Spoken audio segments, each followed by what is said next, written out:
No justice for the poor.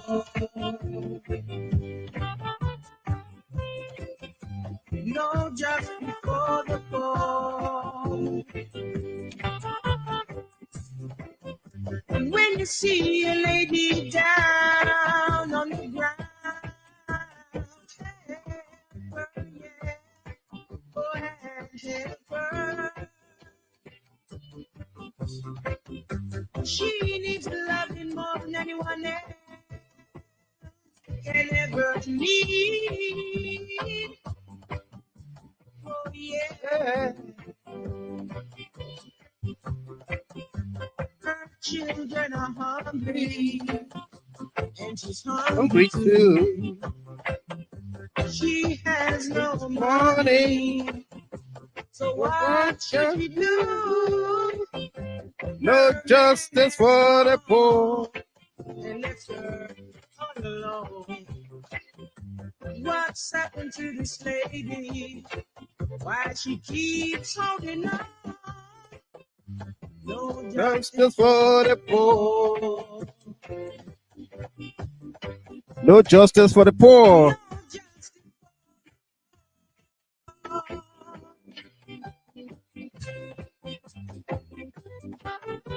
Come on, my brothers, come on, My sisters, my brethren. you do me. Oh, yeah. Times are hard, but I don't know what to do. Yeah. Good evening and welcome. No. Welcome to another exciting edition of the program, Liberia First On Ht Talk. Wherever you are getting us from, please don't let us know. If you're here for the very first time, we say welcome to you. No justice for the poor. Our theme song tonight. No justice for the poor. No justice for the poor.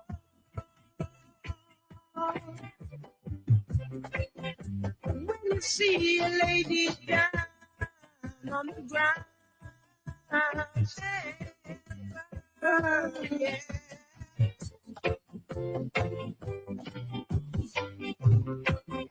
She needs loving more than anyone else can ever need. Oh yeah.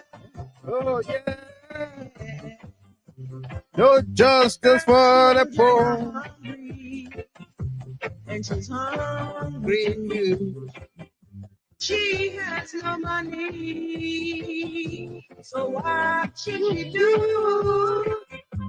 Her man has gone and left her all alone. What's happened to this lady? Why she keeps holding on?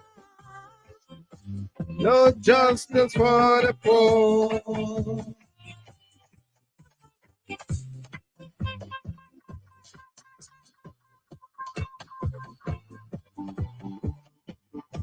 No justice for the poor.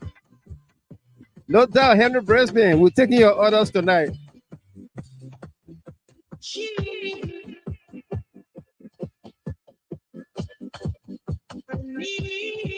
Today is Wednesday, April the 17th, 2024.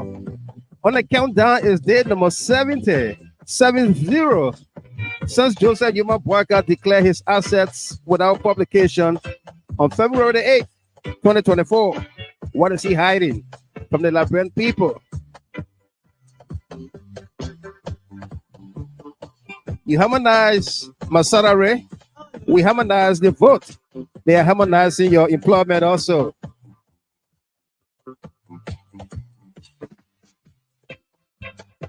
Invite someone, like the page, follow the page as we delve deeper tonight into our hot topics here tonight. No justice for blacks.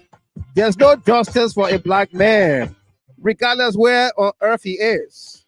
No justice where he finds himself or herself today.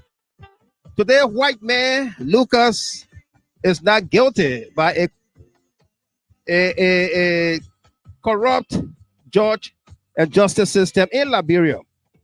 and Uncle Sam is celebrating his freedom. With video eyewitnesses account and audio of attempted bribery, Lucas heads back to the United States a free man. And the verdict is welcomed and celebrated. Can the United States government accept a similar not guilty verdict from any court judge in Liberia in favor of Senators Nathaniel F. McGill, Bill Tweahway, Prince Johnson, Emmanuel Nuquay, Minister Samuel D Tweah Jr., and Mayor Jefferson Koijee? Can Uncle Sam accept a not guilty verdict for their sanctions against these men without due process? Can they? Will those Unity Party Liberians who are angry today at today's verdict be happy when these sanction leaders are declared not guilty? Why is it difficult for a black man to get justice regardless where he finds himself? Let's dig deeper. No justice for the poor.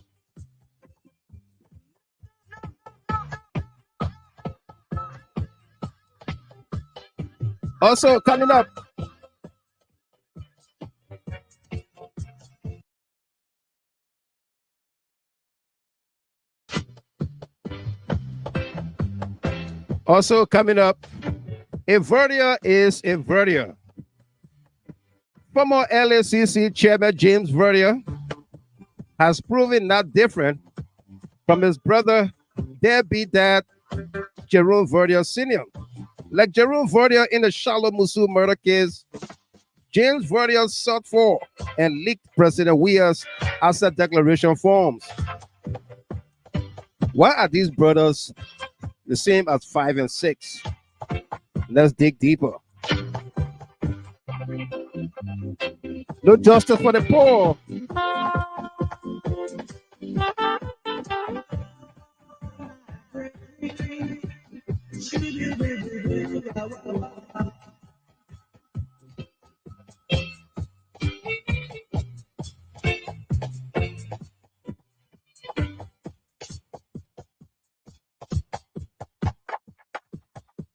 Also coming up, Inferno, Liberia, arson attacks or accident. House Speaker J. Funati Kofa's home is the most recent CDC official's home gutted by fire in Liberia, with scores of many other fires. What are the causes of these fires? Has there been any investigation? Why is the fire service always late to arrive on the scene of fire? What caused the fire at the speaker's home?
You were so far. You were that generation. Your generation.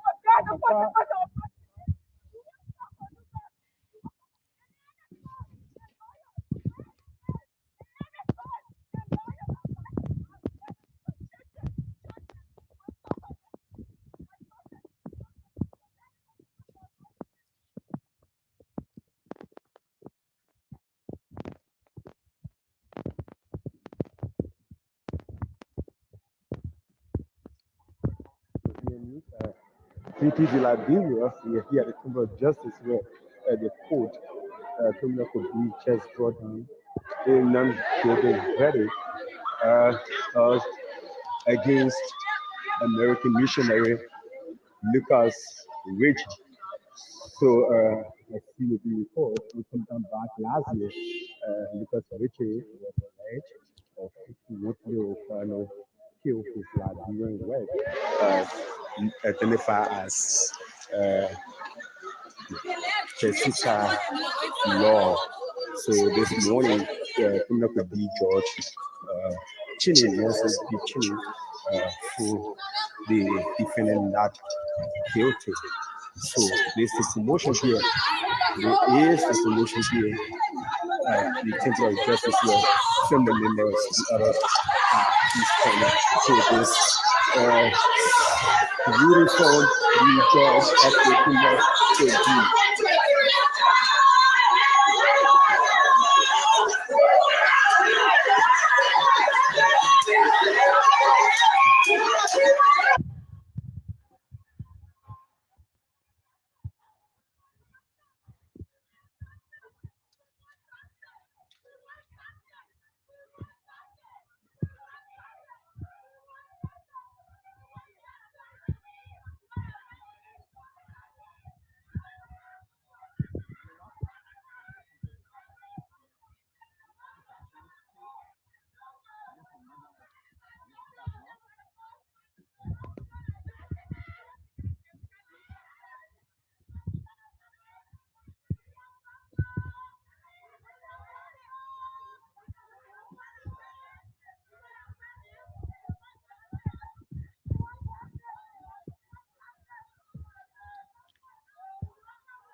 Her mother just fainted. Her mother just fainted.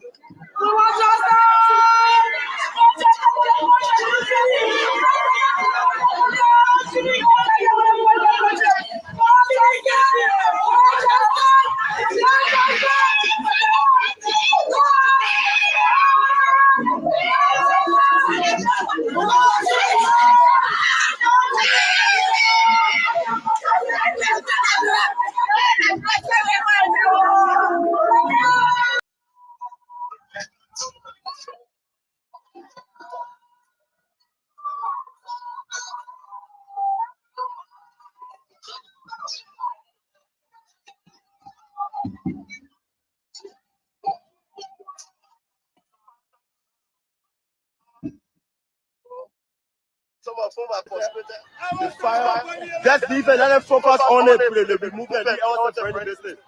You're clear off the road, they don't want. So we have to give the fire service chance to do their work. I'm going across the road for safety because it's terrible right now.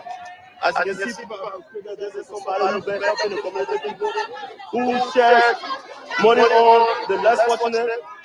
And the fire that started with smoke now gotten so large. As you can see, it's so higher now.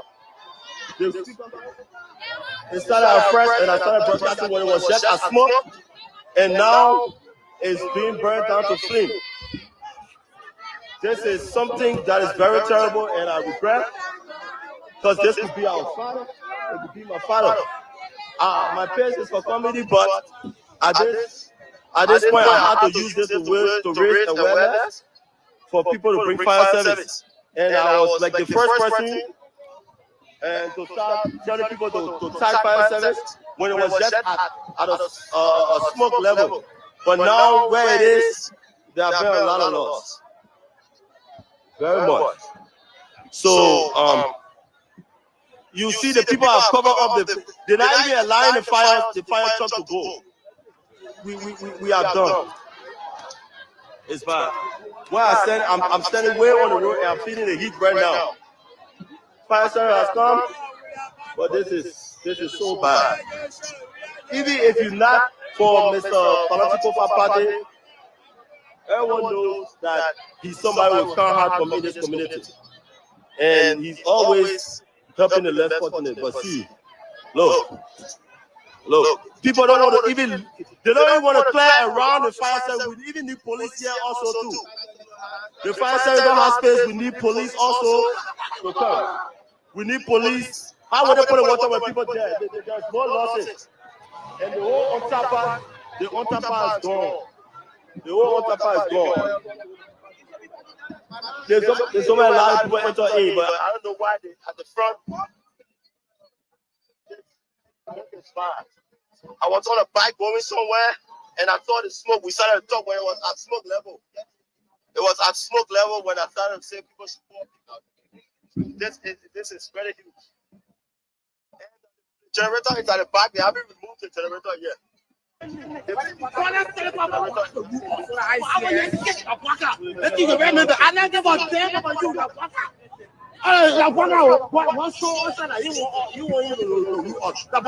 touch me, Natty. When I did my favorite, I want hear nothing. I want hear nothing. Let me tell you something. Still for that because president in the book. When me, Father telephone for Waka to you. I want hear shit.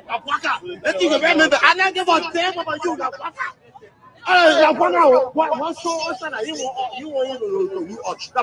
touch me, Natty. When I did my favorite, I want hear nothing. I want hear nothing. Let me tell you something. Still for that because president in the book. When me, Father telephone for Waka to you. I want hear shit. Let's think about it. I don't give a damn about you. Don't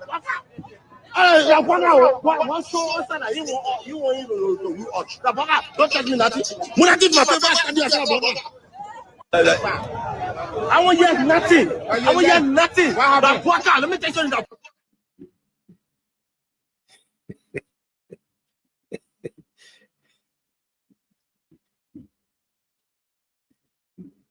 No justice for the poor.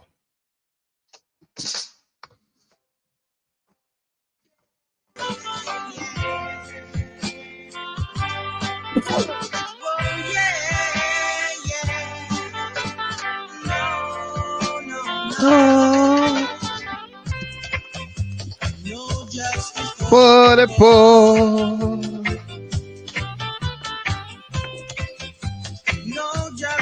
For the poor.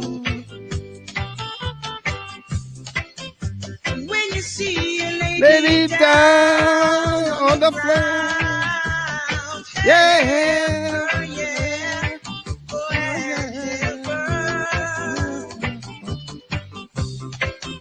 She needs loving more than anyone else can ever need. Oh yeah. No justice. Hungry, and she's Hungry love. She has no Money. so what should she do? No Man is gone and left her all alone. What's happened to this lady? Why she keeps holding on?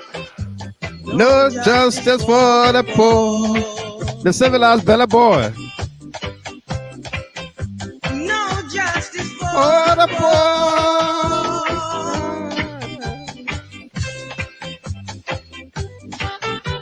Come on, my brothers, come on, my brethren. Be do, dabba, dee, dee, dee, dee. Oh, yeah. Times are hard, but I don't know what to do. Yeah. No.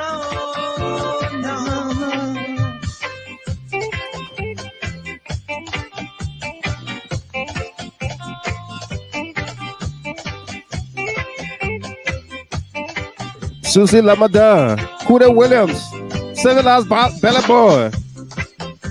No justice for the poor. Duke Fearless, Clark Williams. No justice for the poor.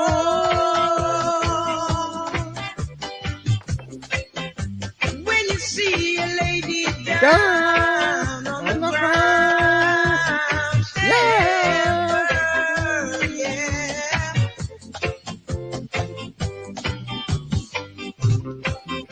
She needs loving more than anyone else can ever need. Oh yeah. Oh yeah.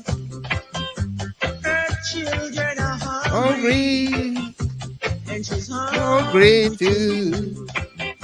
She has no money, so what should she do? No. And left her all alone. No, What's happened to this lady? Why she keeps holding on? No justice for the poor.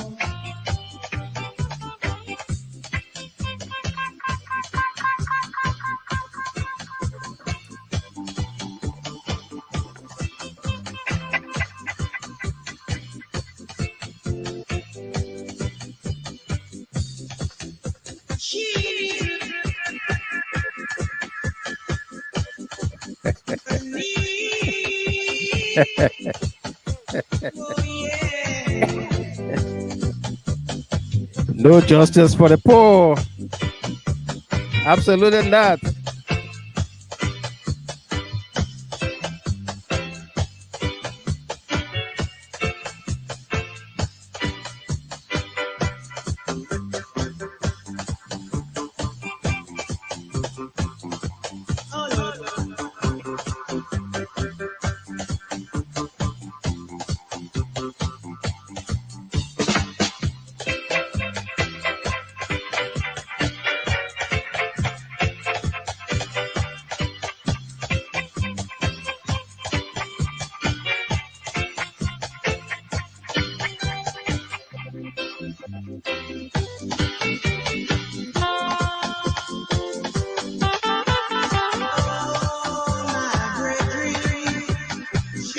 Dooby-doo, ba-ba-da-da.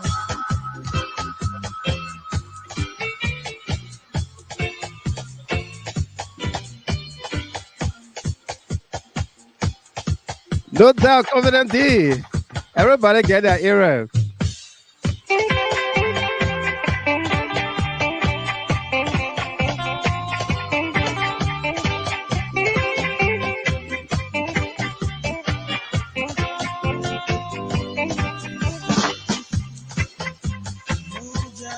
For the poor.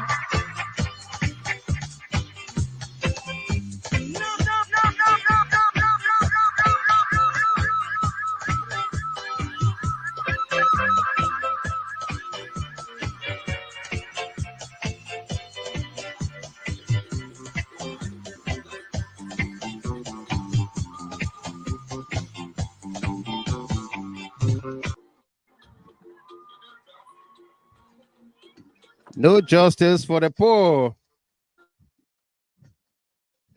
especially the black man. What a song. What a theme song for us here tonight.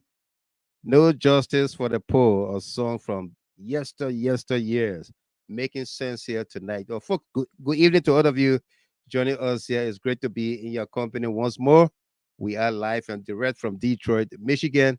It's Wednesday, April the 17th, 2024. On the countdown is day number 70 since Joseph Human Boaga declared his assets without publication on February 8th, 2024. And we are holding the countdown here. Okay. Welcome to all of you. It's great to be back with you in your company once more, wherever you are receiving us from.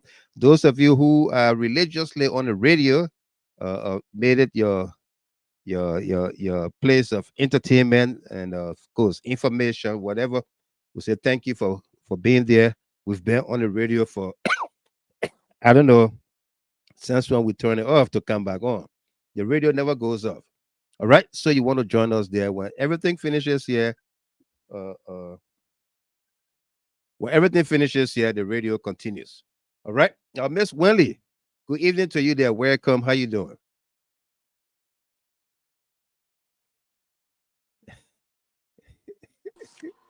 Mr. Gilbert, Yeah.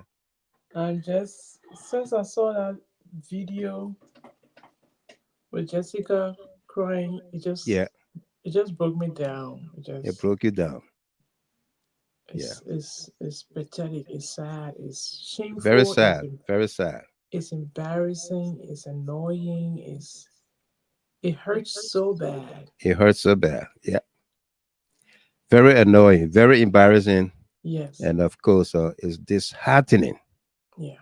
You know, with everything, all the evidence adduced.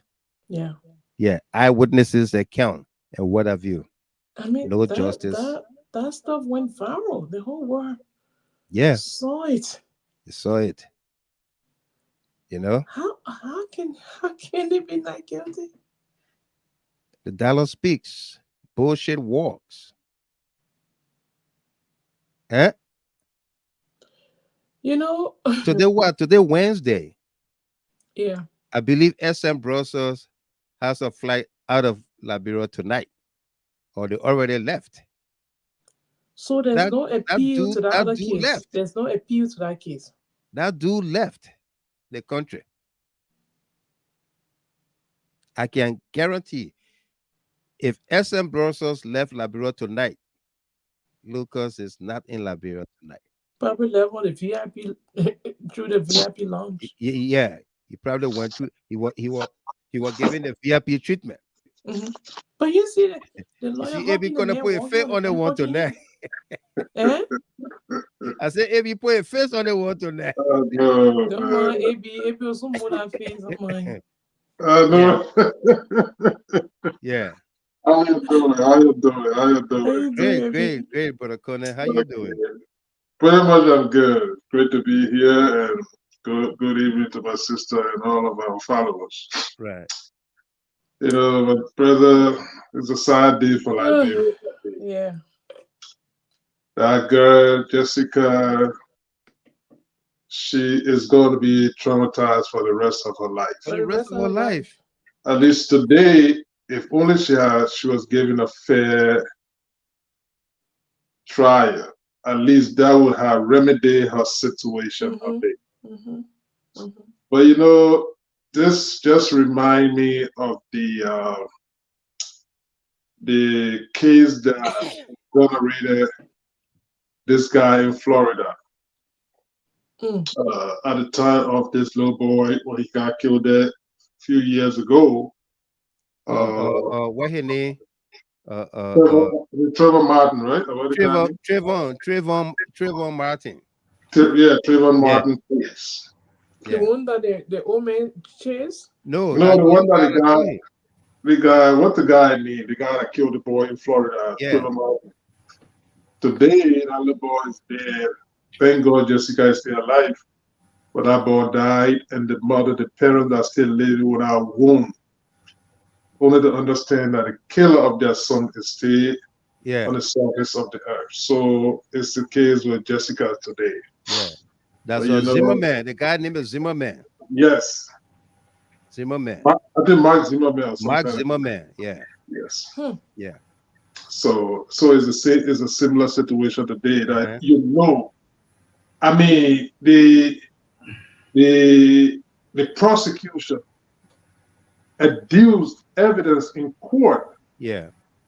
And yes, stay for you to have people to talk about, because in murder cases, whenever there are lapses in any shape or form, it gave judges room for acquittal or dismissal. So, and obviously, this girl is not blind. She's not a drug addict. No, she's not. For people to even speculate that, oh, you know, some people were even saying that, in fact, it was the motorbike guy. The guy was never intoxicated, she was never induced with any drug. To tell you that she didn't know at the time of the situation who she was with at the time. For people to go to court and then only to come up with such a judgment, it's appalling. It's quite appalling and frustrating, but that's the justice system we got over there. Look, my brother, a younger brother of mine got murdered in Liberia in 1997. And the doer the perpetrator of that case, they walk away in similar fashion in court. Yeah.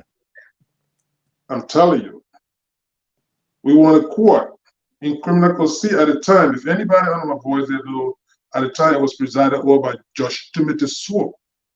He's dead now. He acquitted. Yeah. The doer of that case. Yeah, Timothy Swope. I remember that name. Timothy Swope in criminal proceedings. Yeah. Yeah. So I'm telling you, I'm speaking, this is not a precedent case over there. Murderers have walked away in that place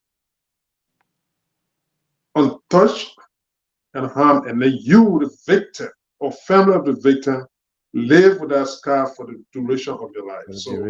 Yeah. It's unfortunate that our young girl have experienced such, but trust me, my brother, that's the system. Like you stated, a lot of variable play in over there.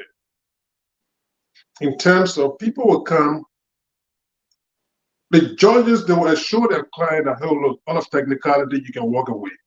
And that's the thing that they will try to go into the pieces of evidence that will be adduced to extrapolate things from in it, just so that you be, because that's the nature of criminal prosecutors and criminal defense counsel. She swear there, or she swear already. Yeah. That's why we catch them. Yeah. So again, my brother, but it's great to be here. And absolutely. Yeah. I know others will come in a little bit. We got a long haul tonight. We do. Apostle. Yeah, Mr. Gilmore, I hope my audio is... You are loud and clear. Go ahead. Welcome. How you doing? Thank you. So, Rosalind, how you doing? Thank you for holding it there to Mr. Gilmore. Thank you so much. You and Mr. Gilmore holding it down. AB Connect, thank you also for being there. And the rest of the panelists, the constitutionalists, Rachel, etc. All of you, Sarah Dapo, everybody, thank you. Mr. Gilmore, the deception in this GMB government continues daily. I mean, what is touching me right now, I will talk about the court case. The court case, I'm not surprised. So long, Whiteman, you know, in Mandingo, we say Tubabu. And, you know, so long as Tubabu is involved in, and, you know, American man involved, I think it will be Kiri. That's the Liberian, it will not be correct. Yeah. So it's deplorable. It is sad, and you know, and I like how you put it, Mr. Gilmore, in your introduction. You said the likes of Senator McGill, Tweahway, etc. Right. You know, they are all, you know, what I would term, and I agree with you and Abikuna, everybody we agree that they were also, you know, the likes of Koijee, unfortunately placing a sanction, you know, due to false, you know, accusations, you know, allegations without due process. No due process. You no understand? Due process. Yeah. No due process, and even with them put in that situation, some Liberians want for us to cut their head off, you know, crucify them, to hang them up, God forbid. Yeah. But it's not going to happen because every individual needs a due process. Having said that, America doing this in a country that is sovereign, Right. and now their own American men committing a crime vividly. I mean, which evidence do you Vis-a-vis. what kind of evidence you want? Yeah. What kind of evidence you want? We saw the guy throat bend. I mean, you saw it, Mr. Slice. Yeah, slice. It's on the internet. It's not hidden. It's on the internet.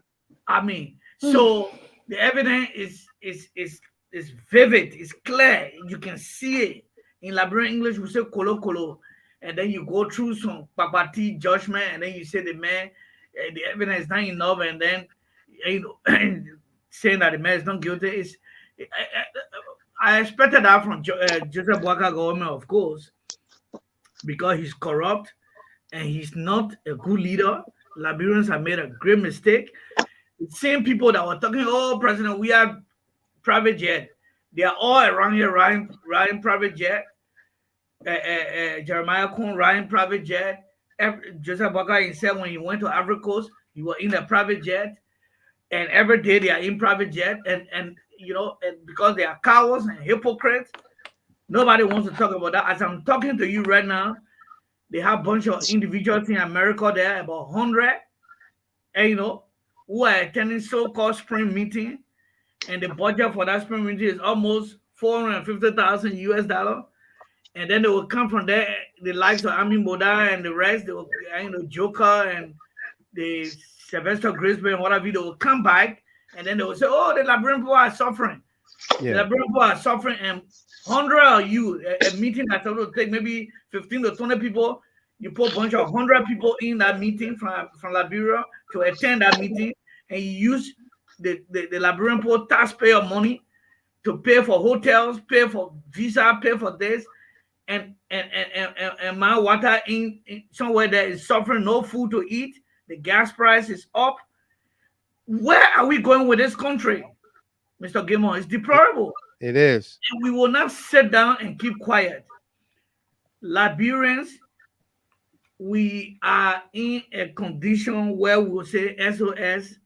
And tonight we're going to go deeper in these things. I'm happy that I'm here. Mr. Gilmore is here. Rosemary is here. A.B. Connor is here. And Mr. Keto and the rest, Delano will be coming later. We are on it. Thank you, Mr. Gilmore, for holding on. Thank you. Thank you very much. Thank you very much, Apostle Sio. Great to have you on here tonight as well. Folks, other of you that are joining us here, we say welcome. It's a great evening to be with you here tonight. We've got a great show for all of us here. My dear brother there, Stephen Sla from Minnesota, Matilda Stevens, Alex Freeman, Favor L. Morris, Musu Wabi Cooper from Australia. Welcome to you there. Alex Freeman, he said, which evidence do they need? No justice for the poor. That's what we are saying here. Yeah. All right. Placos Apple, welcome. Is it possible to dig deeper in China Nelson files? The guy is a bum in the justice system. That's the judge who set the man free today. All right. Sarah Dopo, according to the video, her family was offered $10,000 United States dollars to drop the case, but they refused because they wanted justice for their daughter. Absolutely. William Hoff, Minnesota, welcome to you. Great to see all of you here tonight. Maki Kaya is on the phone from Minnesota. Maki, welcome to you. How you doing? Our correspondent there. Welcome, Maki.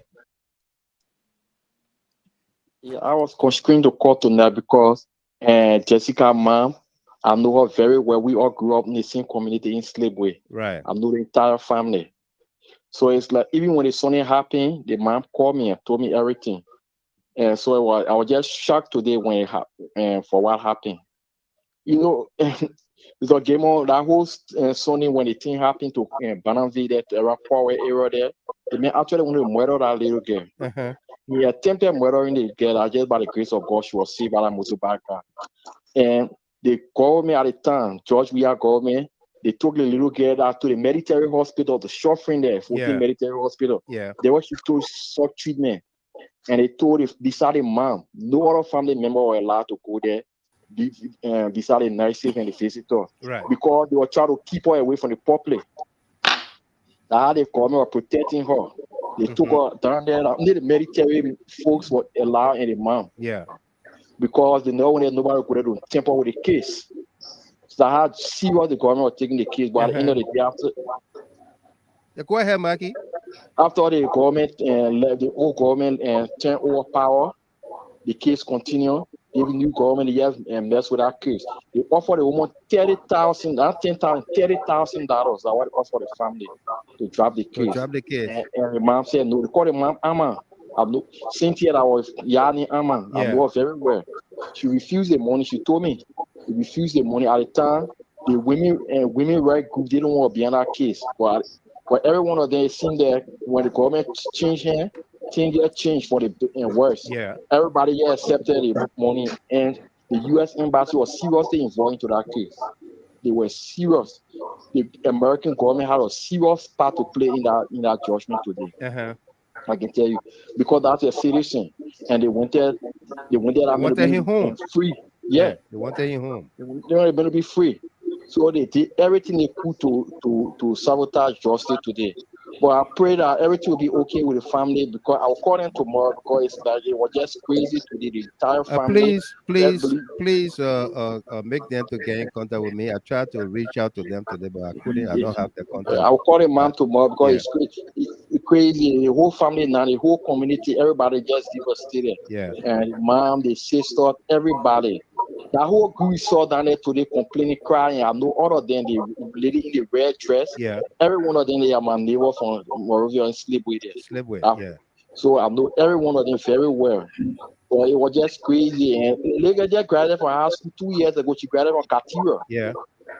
And she just took the University of Liberia entrance, and she was successful and before the election. Just to enter the University of Liberia when that something happened to her.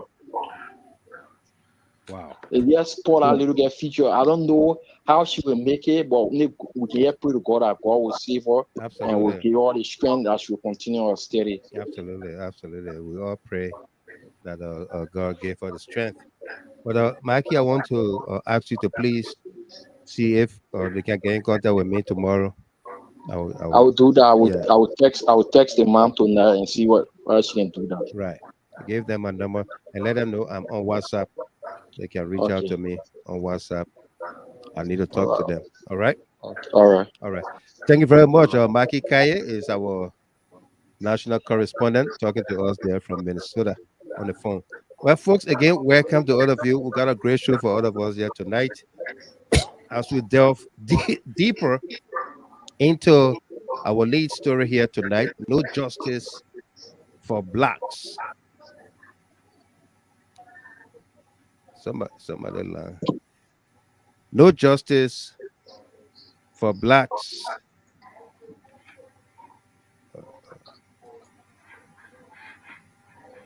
Somebody line giving me feedback. Please unmute your line if you can.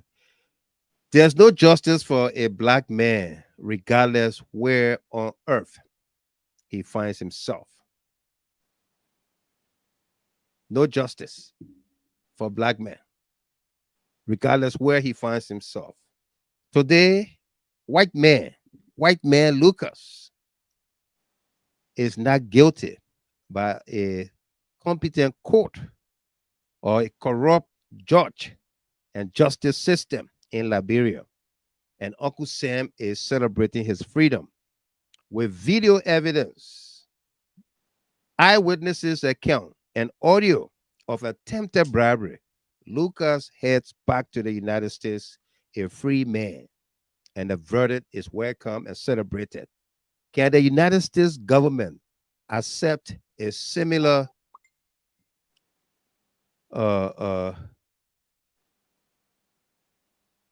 not guilty verdict from any court or judge in Liberia in favor of Senators Nathaniel F. McGill, Bill Tweahway, Prince Johnson, Emmanuel Nuquay,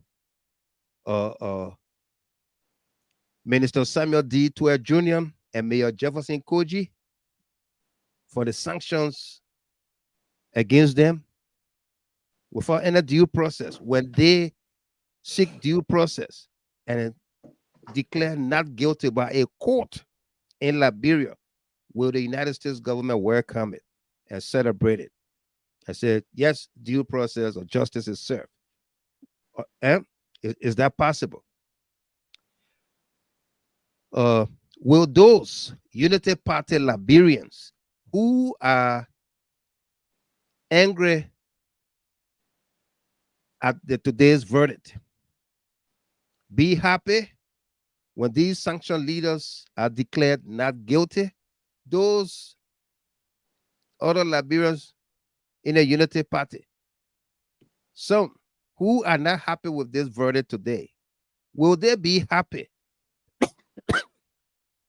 when a court declare these leaders not guilty? Why is it difficult for a black man to get justice regardless where he finds himself? Why is it difficult? Yeah.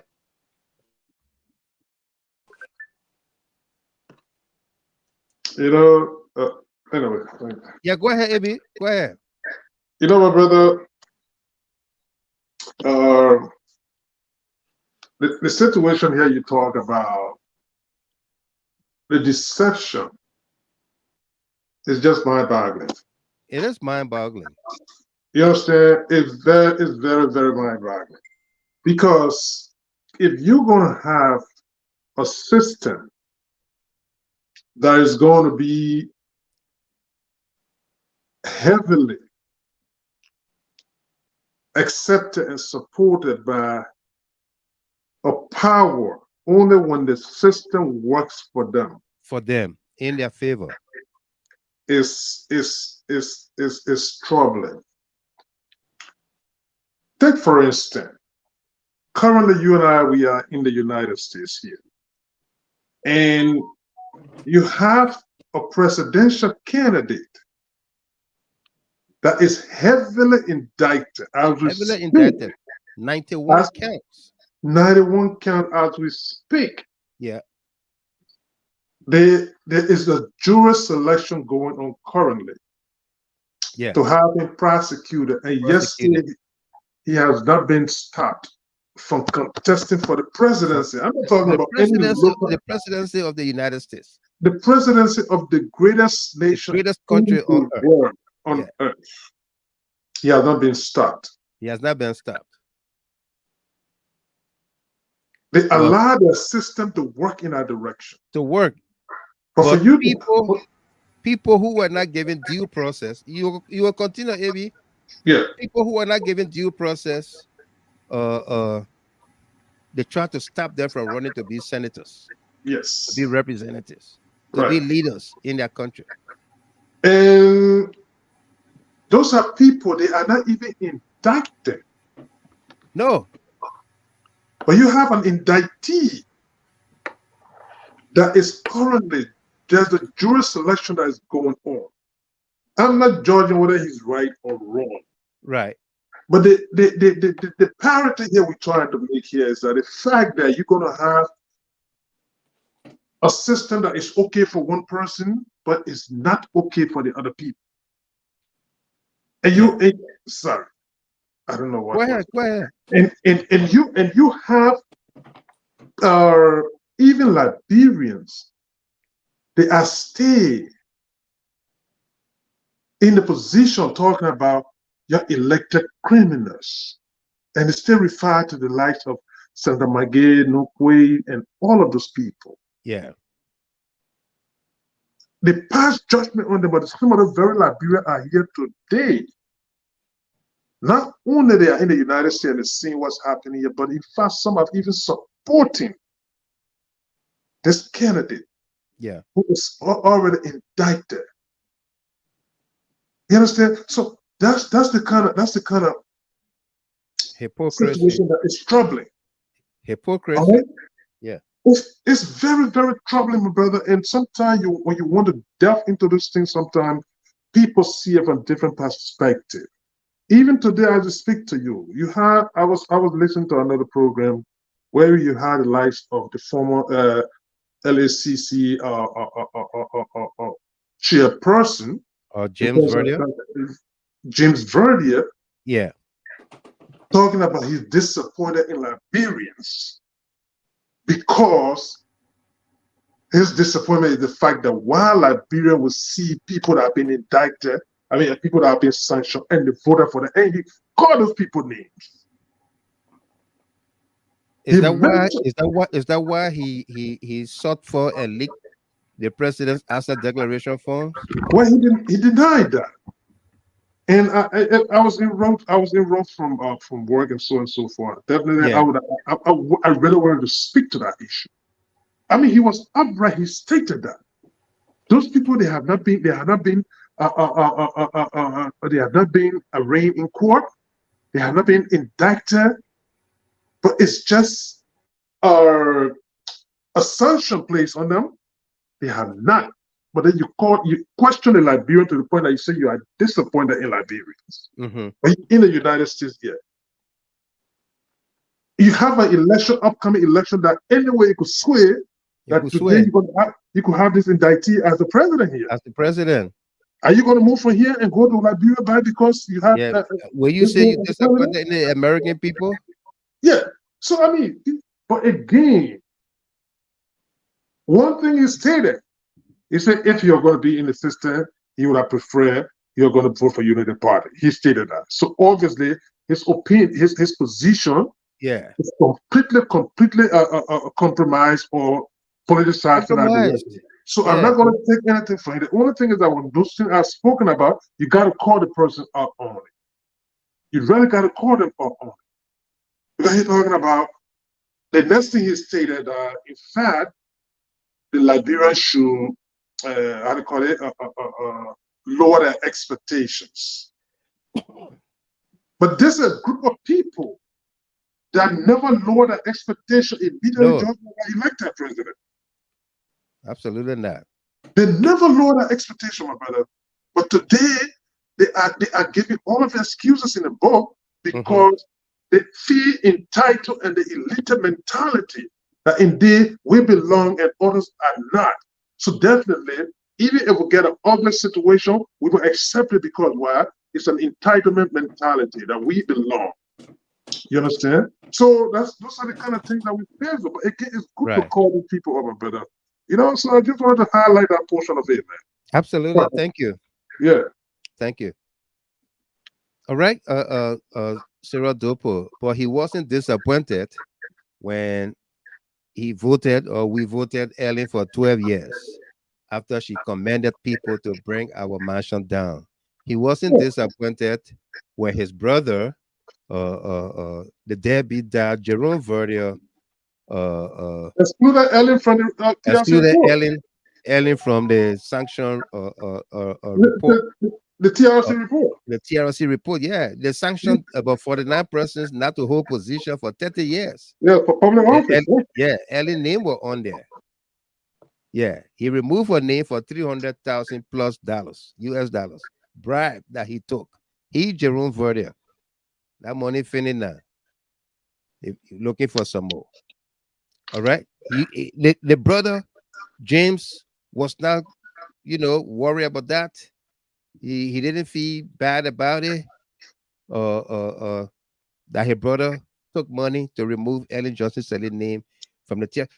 You see, why is it that this TRC recommendation will be hard to implement? But that's it will be hard. It will be hard to implement. When we say it, then some of our friends will call us and say, "But Gilmore or Mike, why you don't support the War Economic Crime Code? This thing, people gotta be punished." I'm one person who don't reward bad people with good.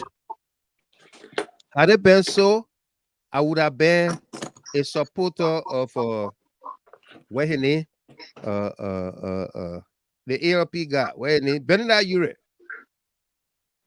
Bernard Ure niece called me here to join his team. His niece is like her dad and my dad were very close in Zwedru. They all went to Zwedru around the same time to open up that country or that county. Okay, she called me here. Hey, my brother, you got to join us. I said, where? Say, my uncle, Benny Uri. So I was like, nah, I can't. She said, why? I said, I can't reward people like that with the presidency, and I'm on record for that. But in the same token, we have to be factual, we have to be honest, we have to be principle minded about what we say or do. All right, we cannot be crying for justice against a number of people simply because we don't like them. When similar thing happen to people that we like, that we favor, then we blind our eyes. But my brother, zip our mouths. Just real quick, with regards to that situation you talk about, the people, the situation that brought in some of them to prominence in the Liberia body politics, the so-called advocacy they speak about. Yeah. Look at the situation in Grand Kidma County, in the King Jaw area. The King Jaw, yeah. The murder that occurred over there, not a single human rights group, which of course that gave birth to the lives of the Jim Verdier and all of these guys and the Kofi Woos and all those people. Not a single publication or condemnation have come from any of those human rights groups in that country to condemn the police and hold the government accountable for something. Nothing has happened. But trust me, if it had been the real government, by then they would have had that report on the decks of some of the United States Congress today. Yeah, absolutely. They have not mentioned a word. And then, in fact, the gentleman was asked on the show what was his position in terms of that particular Grand Kidma situation. He said, "Oh, well, that it's a kind of domestic thing that you can only hold the police, but if that it doesn't amount to international human rights violation." Are you kidding me? People died. Yes. So something like he stated. I mean, people died. I was looking, but because it's under a government that they support, so they will not elevate such a situation. Yes. Yeah. My brother, it is what it is. You see, Abby and everybody here, you all know these are the things that empower us all the time to stand up against such level of hypocrisy or I don't know how to even describe it. All right, how when you look at the King Jaw killings or murders of peaceful protesters, and you say it does not amass or equate to injustice or whatsoever. So I think the right word he used is that an international, some kind of mention, but it's like you try to minimize the gravity of it. That's the problem. Yeah. Okay. As we speak today, police are not apprehending anybody on an official basis to say, here's the officer that have been disrobed and charged and being prosecuted in court. Right. For using live bullet on peaceful citizens or aggrieved citizens. I don't know of any. Right. Same color. You say, did you have justice for the full auditors under George Weah CDC government? There were reports, there were investigation and reports made, including autopsies of everybody. And in fact, they were not full auditors. Okay? Now, all of those people that died were auditors. That's the first thing you should understand. There were reports, there were investigation and reports made public to the Liberian people. Those reports are still there on files. Muster the courage. Go hire a lawyer and sue. The WEA government is no more. Go and sue the WEA government, the previous or the past government. That's what you do. That's what people do when you seek justice for any situation. And that's what we did over here. The Junior High Talk Concerned Liberian Network. That's what we did in the Shallow Musu murder case. When we saw the case was not going the right way, the justice minister in the George Weah government was not coming forth with the information. We were able to raise money and we put people on the streets and said we're going to sit in at the justice ministry until the reports were made. And the Liberian people told exactly what happened to Shallow Musu. That we know the justice minister was hiding something. And what happened? Right after that protest, the reports were made public. Gloria Musu's cat and her family members were charged. They were charged, sent to court. The due process accorded them, and they were found guilty by jurors, not a single man or a single judge, but 13 people who looked at the case, the evidence adduced, came out with the guilty verdict. Okay? Yeah. That's what you do. So if you think that those people that you call full auditors did not get justice, the reports the government made are still available. Let me add there, Mr. Gilmore. Thank you. Yeah, go ahead.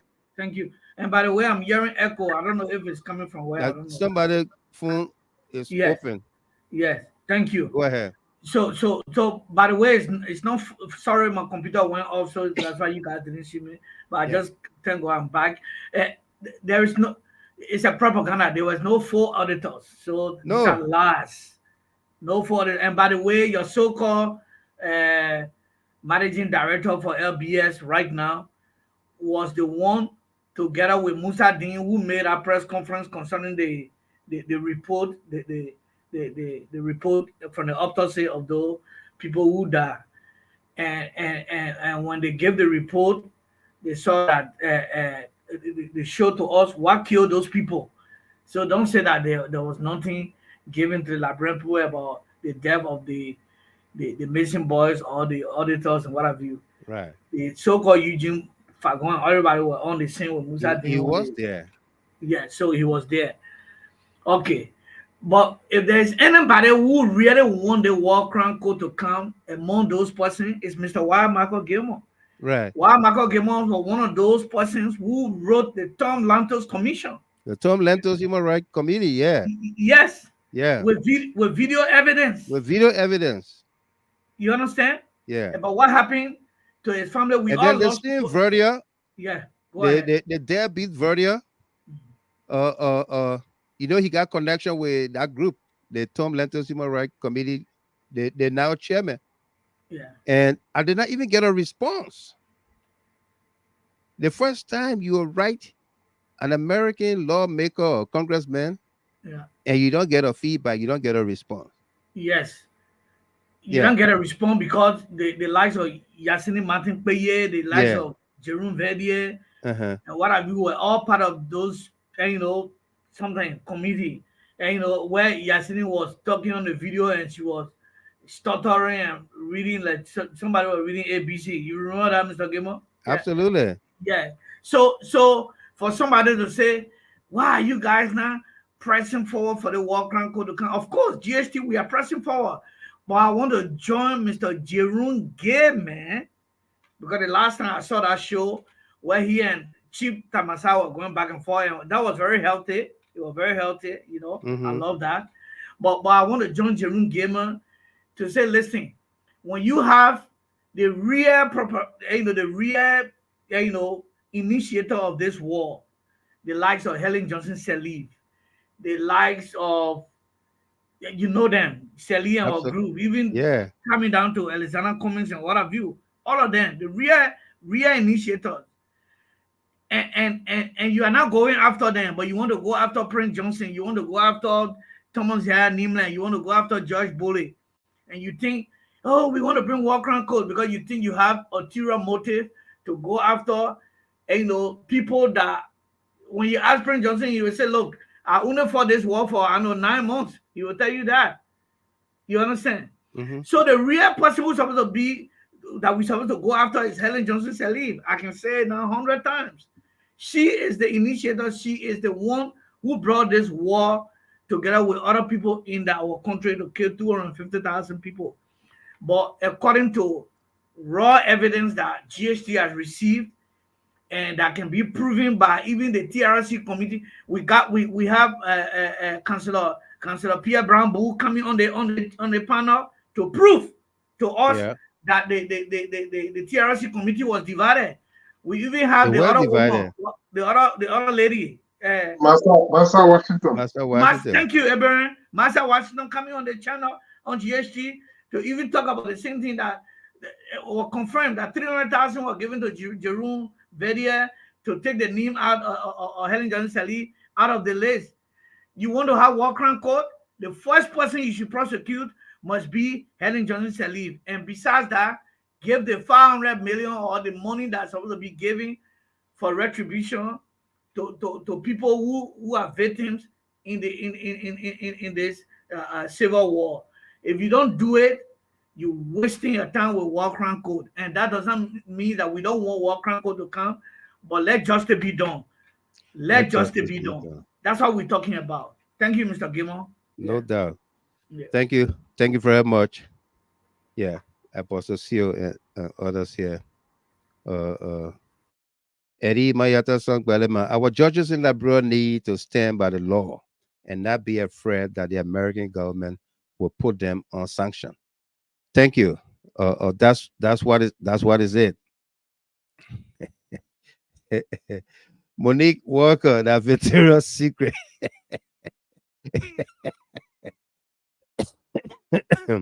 And Elizabeth told you that. I believe George Musu's cat will soon be free too. It will not be surprising. It will not be surprising. But the thing here is, the Liberian people are beginning to see what is at stake here with what is happening in our country, to our country. They are beginning to see what is at stake. Joseph Boyka go on the radio on July 26th and say a grand glorious cat, amnesty or a pardon her, whatsoever the language is. It will not be surprising. Okay? It will not be surprising. This is the man who is today the head of the government, who is harboring an alleged killer, Queen Johnson. Okay? Harboring an alleged, aiding and abetting an alleged killer, Queen Johnson. It's not strange. The man visited the people at the prison compound. Yes. Yeah, he visited Musu's cat at the prison compound. Okay? Will not allow the justice system to work. He visited her. So if he grants her a pardon, amnesty, whatever, it will not be surprising. It will only tell who we have as leaders.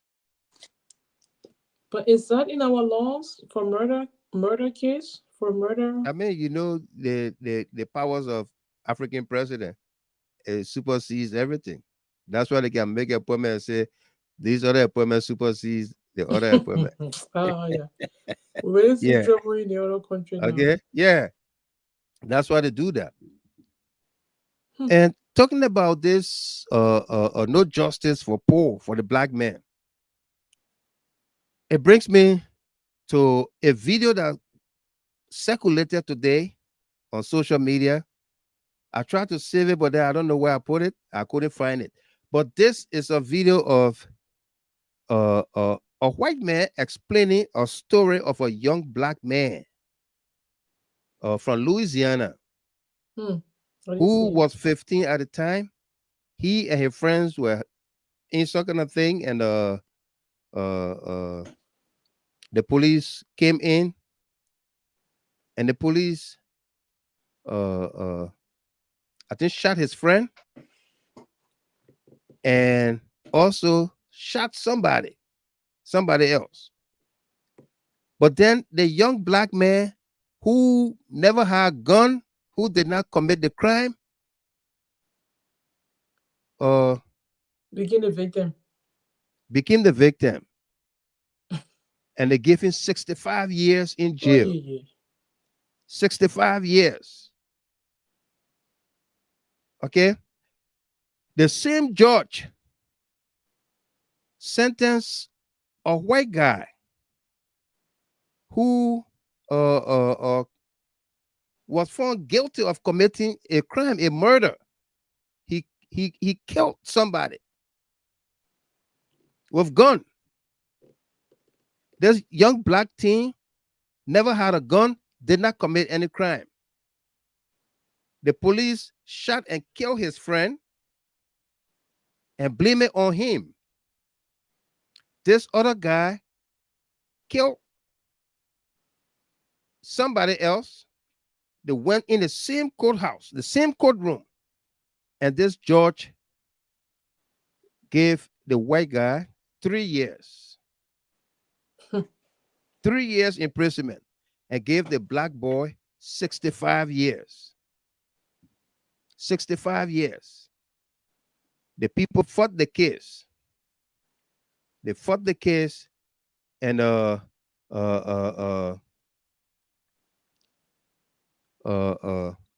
they managed to reduce the young man's sentence. But the idea here is this young man was punished for a crime he did not commit, or is punished for a crime he did not commit. This is the story. Take a look here and we'll continue. The main video I wanted to show you where the white guy is explaining the whole story. I don't know if some of you saw it today. I tried to save it, but I didn't get, I don't know where I put it. I save it and then I deleted it, so you're looking at deleted from an archive. Yeah. But this is the story I want you to look at. All right, this story right here of a young man being sentenced for a crime he did not commit. Take a look, take a listen. Information at 6 from Elmore County to now. The sentence has been reduced for a man convicted of a 2018 murder, armed robbery, and theft. Today, Judge Sibley Reynolds re-sentenced Lakeith Smith to 30 years. His original sentence was 65 years. Smith, in 2015, was one of 5 teenagers who police say were involved in a crime spree that started in Montgomery and ended with the breaking and entering of a Millbrook home, then a shootout with police. His attorneys said they are not done with Lakeith's case. What we plan on doing and what we need to do is to appeal the conviction and appeal the sentence.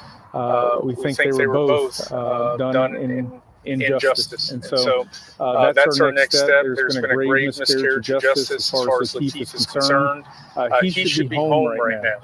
And the fact that he isn't is a shame. I still don't feel like I heard any kind of acknowledgement or acceptance of the weight of the consequences of this choice. I was hoping to hear that as part of you today. That, yeah, there's this mitigation may help explain my decision-making process.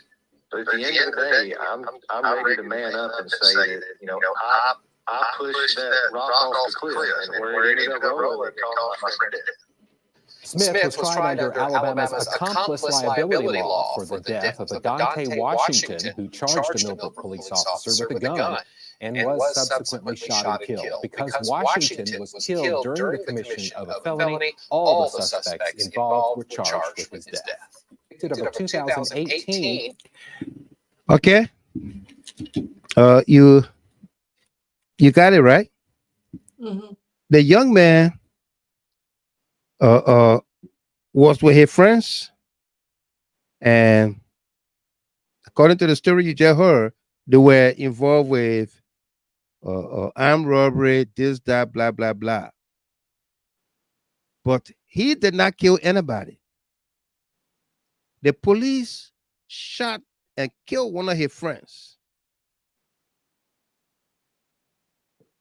And because of that, the law, what it just the journalist just read to you or said to us here, accessory. That's how Lakeith was charged and prosecuted, found guilty, sentenced to 65 years, and they fought it, and they reduced it to 30 years. But the injustice here is Lakeith did not do anything. He did not shoot anybody, did not kill anybody. The same judge in the same courtroom sentenced a white man who was guilty of killing somebody to 3 years. 3 years. The same judge in the same courtroom sentenced a white man to 3 years for murder. And a black man who did not commit murder was sentenced to 65 years. And they called it for accessory. Accessory. The police shot and killed his friend, and they consider it accessory. Did he assist the police in killing his friend? Did he give the gun to the police? It's what we face today in our country with Lucas, Richie, Carrying knife in your pocket. and Jessica. With Lucas Riches, the guy from Iowa, the missionary, allegedly missionary. That's how they polish the wealth of African countries. They go with the Bibles in their hands and the shovel and diggers in the back to exploit the resources. Yep. Okay? That's how Lucas exploited that young Jessica. Something that he could never have done in this country, in the United States, to say that all right, AB, to say that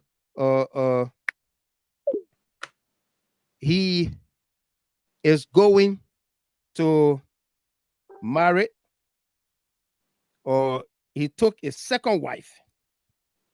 Yeah.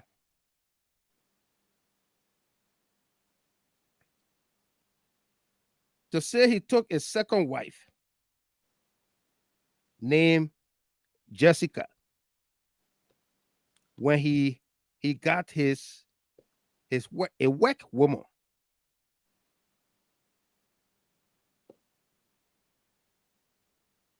Eh? Yeah. When he has a white woman,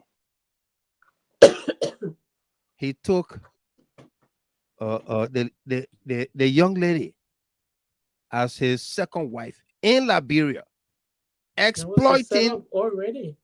Exploiting the young lady, exploiting the country. Eh? This is their what you would consider traditional wedding. Mm-hmm. The young girl was in high school. We all saw the videos when she explained her story. This is her. This is Lucas. Left his wife on a mission or wherever they were living and went to this girl's parents, I believe in Slipway, to say, I came to marry your daughter. How you saying So that? Iso. Eh? To Iso. Mr. Gamer. Yeah. You continue with Iso. Let me just add a thing quickly. Yeah. You see, allegedly, he because I want to go to the clergy department now, you know, as a man of God, by the grace of God. Allegedly, he's supposed to be a man of God too, according to, they say he's a missionary, etc. Yeah.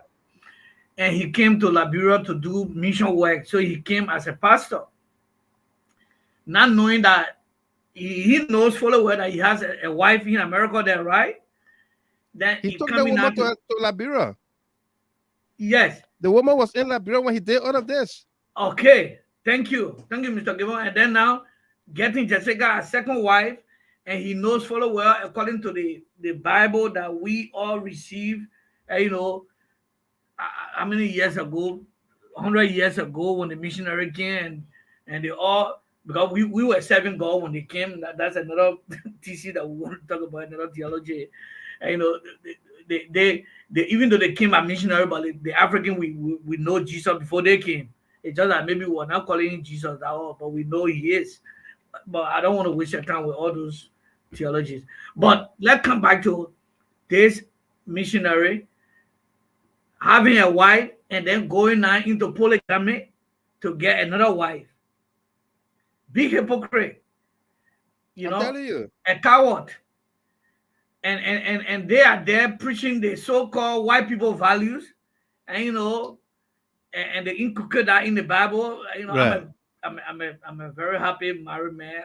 You know, I got 4 children, 2 grandchildren, and you know, but I just want to bring the thing up. You know, as a man of God, I'm satisfied with my wife. We are together. Let me make it clear. But if any African man, let me repeat it so you can quote me. If any African man, like the president of Senegal, said they want 2 wives or 14 wives, I would say go ahead and get them. So you're going to put on newspapers, oh, the apostles say people should marry. It's our African culture, it's our tradition. Anybody who want to do it, you do it. If you want to go by what the Bible says, and you know that you want to be with 1 wife, go ahead with 1 wife. But the man is a coward. Go ahead, Mr. Gimon. Iso. Thank you very much.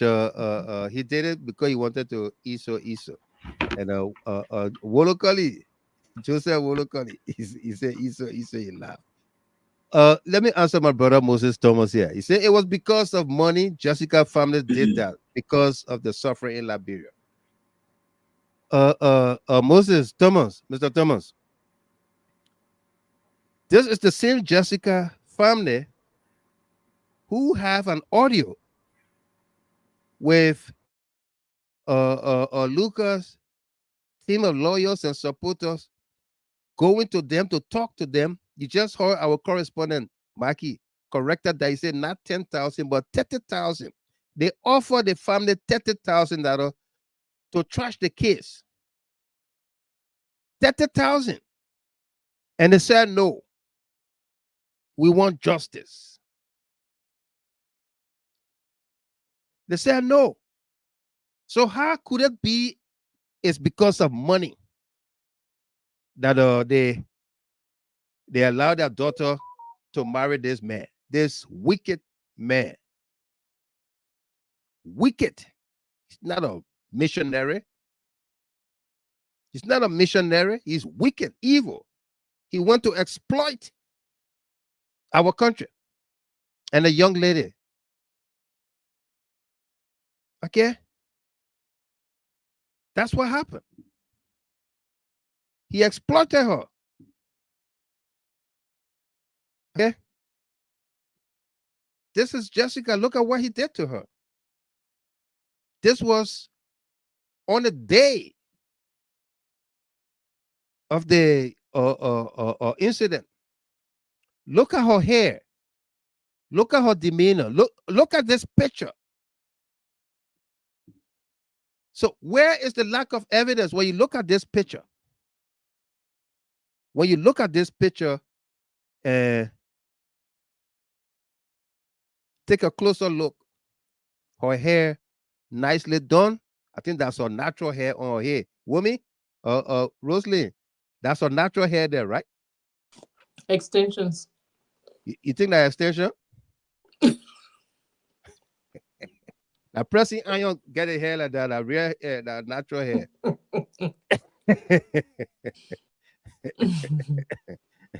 we the women we can confuse you. I'm telling you. Yeah. Yeah. But she's a pretty girl. Pretty girl. Pretty young lady. Laura asked you, Mr. Gilmore, this story break my heart. Or this case break my heart. All right. Look at the young lady face. All right. She was not drunk.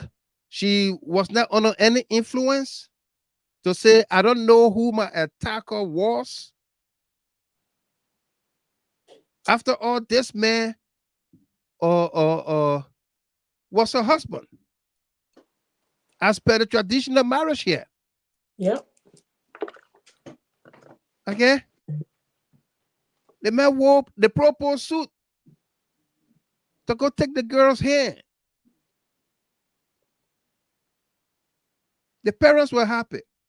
Every parent will be happy if they see their child getting married, especially their girl child. Exactly. Or girls' children. Every parent will be happy should that happen for their daughters. All right. Cecilia Freeman says she has long hair. So I know.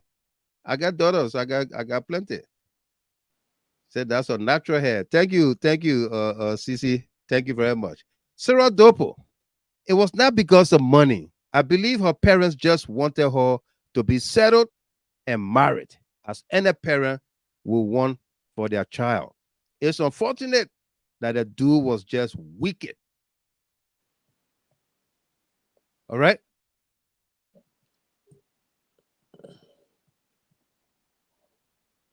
All right?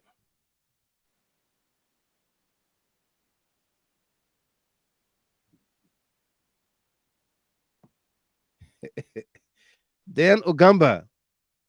So you are telling me that a not guilty verdict was granted?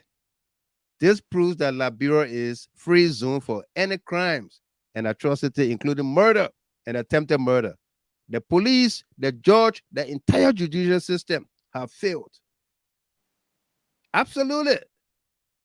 Mr. Ogamba. The system failed. It failed us. Failed the Liberian people. Fail us. They fail us. It failed us. It's embarrassing. Imagine if these, let me put my face on it. Imagine if these people can go to the family with $30,000 so that Jessica and her mother and the family can lay the case to rest. Take it, get your cold water here. Okay, your 30,000. Right, Jessica, the cold water, you can start your business, you can even pay your lace combo. You and your mind, you'll be there. That $30,000 you get, you still get life. And the young lady said no. Her parents said no. We want justice. We don't want money. After all, that's why all our women group there are all about justice. They said no. If the family refused 30,000, how much you think went to the judge? To the lawyers, half a buck, to the prosecutors, to everybody involved besides the family. Maybe her own lawyer said, yeah, maybe her own lawyer got involved. Oh, yeah.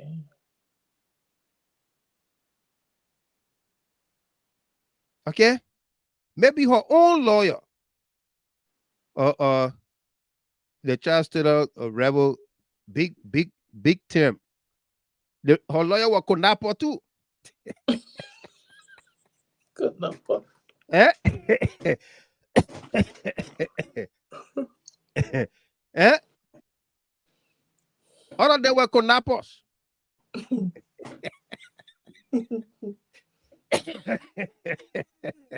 We're talking serious here. Douglas, Wardrobe.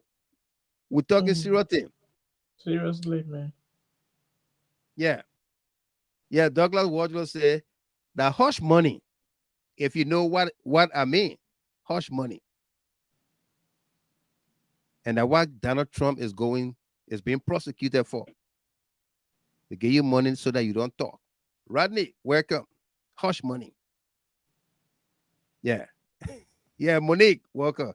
Konapos. Yeah, Konapos. They Konap and betray the young lady.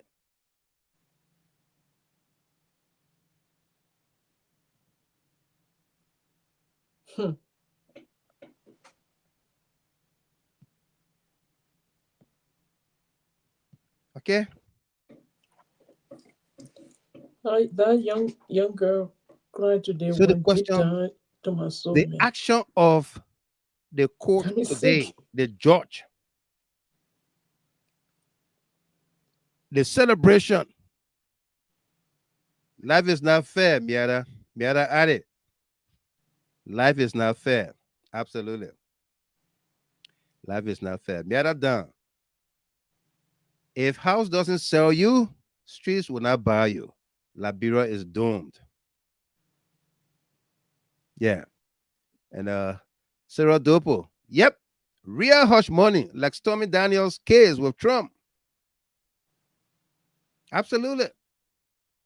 Hush money. Okay. She turned her own down Monique. too. She turned her own money down. Who? Oh, Stormy Daniels? Stormy Daniels. No. She eat her money. I mean, so that she will not talk, but she talking. Yeah. Girl.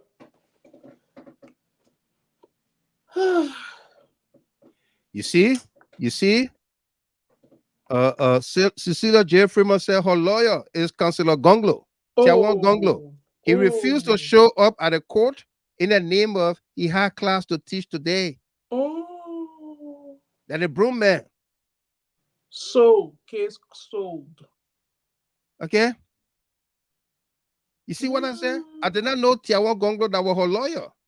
But this is a good guy.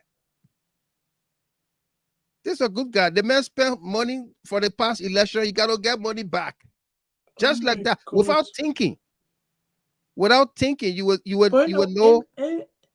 And that's what the men used to be saying. From Nima. What's his name? Yeah, they won't go from Nima. No, the other brother used to say that man is corrupt. Yeah. To the bone. Who, or Jerry? No, with an Medicine, M. The name is it starts with an M. Medicine Yadolo? Madison. Medicine, yeah, Medicine Yadolo. Madison know the broom man where. Yeah. Abraham Conner, my brother, I want to admonish that girl and her family to properly document all the necessary circumstances that surrounded that awful situation for the future. That case could be resurrected here in the United States when Jessica ever gets the opportunity to travel here. And that's why we want to talk to her. Yes. Her family. Yes. You know, we want to talk to her. That case can be pursued. Yeah. It can be pursued. You're right. Yeah. It can be pursued. Okay? With all of these things that are happening in our country, people, this case that is celebrated today by Uncle Sam, that a black young woman in her maternal, fraternal, ancestral country, Liberia, cannot get justice because the perpetrator of the crime is a white man who perhaps used the influence black people Use the influence of his skin color and money to abscond justice. And perhaps he fled the country tonight already. He's a free man. He can travel, he can do anything. You saw how he got whisked, taken off from the court grounds, the Temple of Justice ground, in a white car. You saw how he left the place. The lawyer was hugging him. Of course, money in the pocket. You saw who threw him in the car, closed the door. Y'all go. Liberian lawyer. That man probably had just a passport and a briefcase in a car going straight to the airport. Going straight to the airport, and left the poor young lady behind to suffer with that wound. That attempted murder will stay with her for the rest of her life. So here we are, when justice, when the poor people, when justice evades the poor people, here we are. We want justice for war criminals. We want justice against people who were sanctioned by the United States without due process.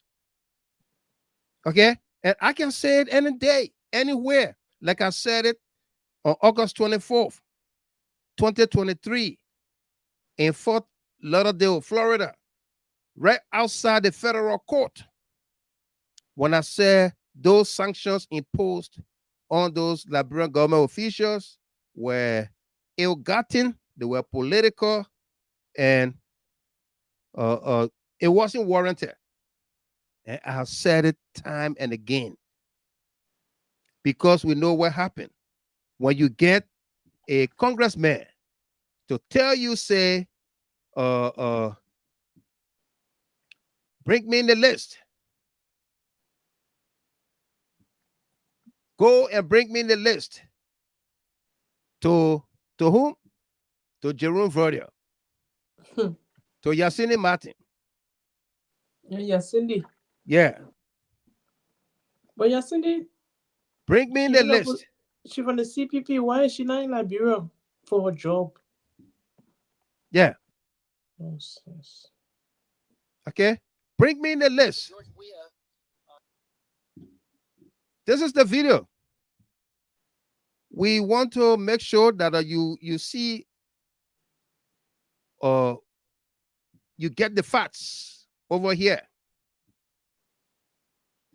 because Verdier and his group told the white man, the congressman Chris Smith, George Weah is corrupt. Who knows? There's a picture. I will show that picture up, where Jerome Verdier is giving documents to Chris Smith, the congressman you're looking at here. And Allen White is sitting to the side. Who knows whether those set of documents were the assets declaration forms? Who knows? Who knows? Okay.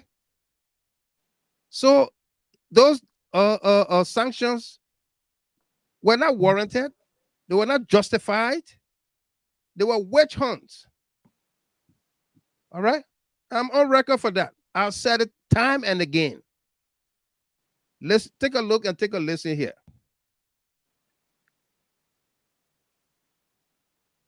There are very credible allegations about corruption lodged against him and his government, many people in his government. When we put out information about that several months ago, the reaction was very attack-filled, and not only got me and my staff more. Listen to this part where he said, when we put out that information, the response was attack failed. Attack failed. He was referring to the Concerned Liberian Network Incorporated. Our membership, our efforts. When we phone bang his offices, we call his offices for a whole week including the whole Tom Lantos Human Rights Committee, all 12 representatives, congressmen and women, we call their offices. Not once, not twice, not 3 times. We call their offices. That's what he referred to as attack fail. We weren't attacking him, but we were telling him the facts. That's why he said when we did that, the response was attack fail. Pape Flomo, how you doing? Said those sanctions were bought by Alexander Cummings. All right. Let's roll the tape. Committed to, on behalf of the people of Liberia, ensuring that wherever there's corruption and a lack of accountability for despicable war crimes, that we redouble our efforts. So I do hope this hearing will serve as a pivot point. I think, Mr. Vivier, your point about concurrent work on the Senate side was very well taken. We do know that Ellen Sirleaf Johnson, Johnson Sirleaf, I should say, did not move to establish the court. Perhaps some of you might want to speak to that. There has been a long lag from when the Truth and Reconciliation Commission did its amazing work to this point today in terms of administration. So perhaps you can enlighten us as to why it didn't happen before either under her administration. I also, if any of you have lists of people, credible listing of individuals that you think need to be given over to the Biden administration for action, I do hope you would provide us with that. You heard that? If any one of you have credible list of people, you can submit it. We'll give it to the Biden administration for action. If any one of you talking to Jerome Verdier, Yasinik Behe, Michael Mueller, Alan White, if any one of you have list of people, credible list, who names did you expect to be on that list?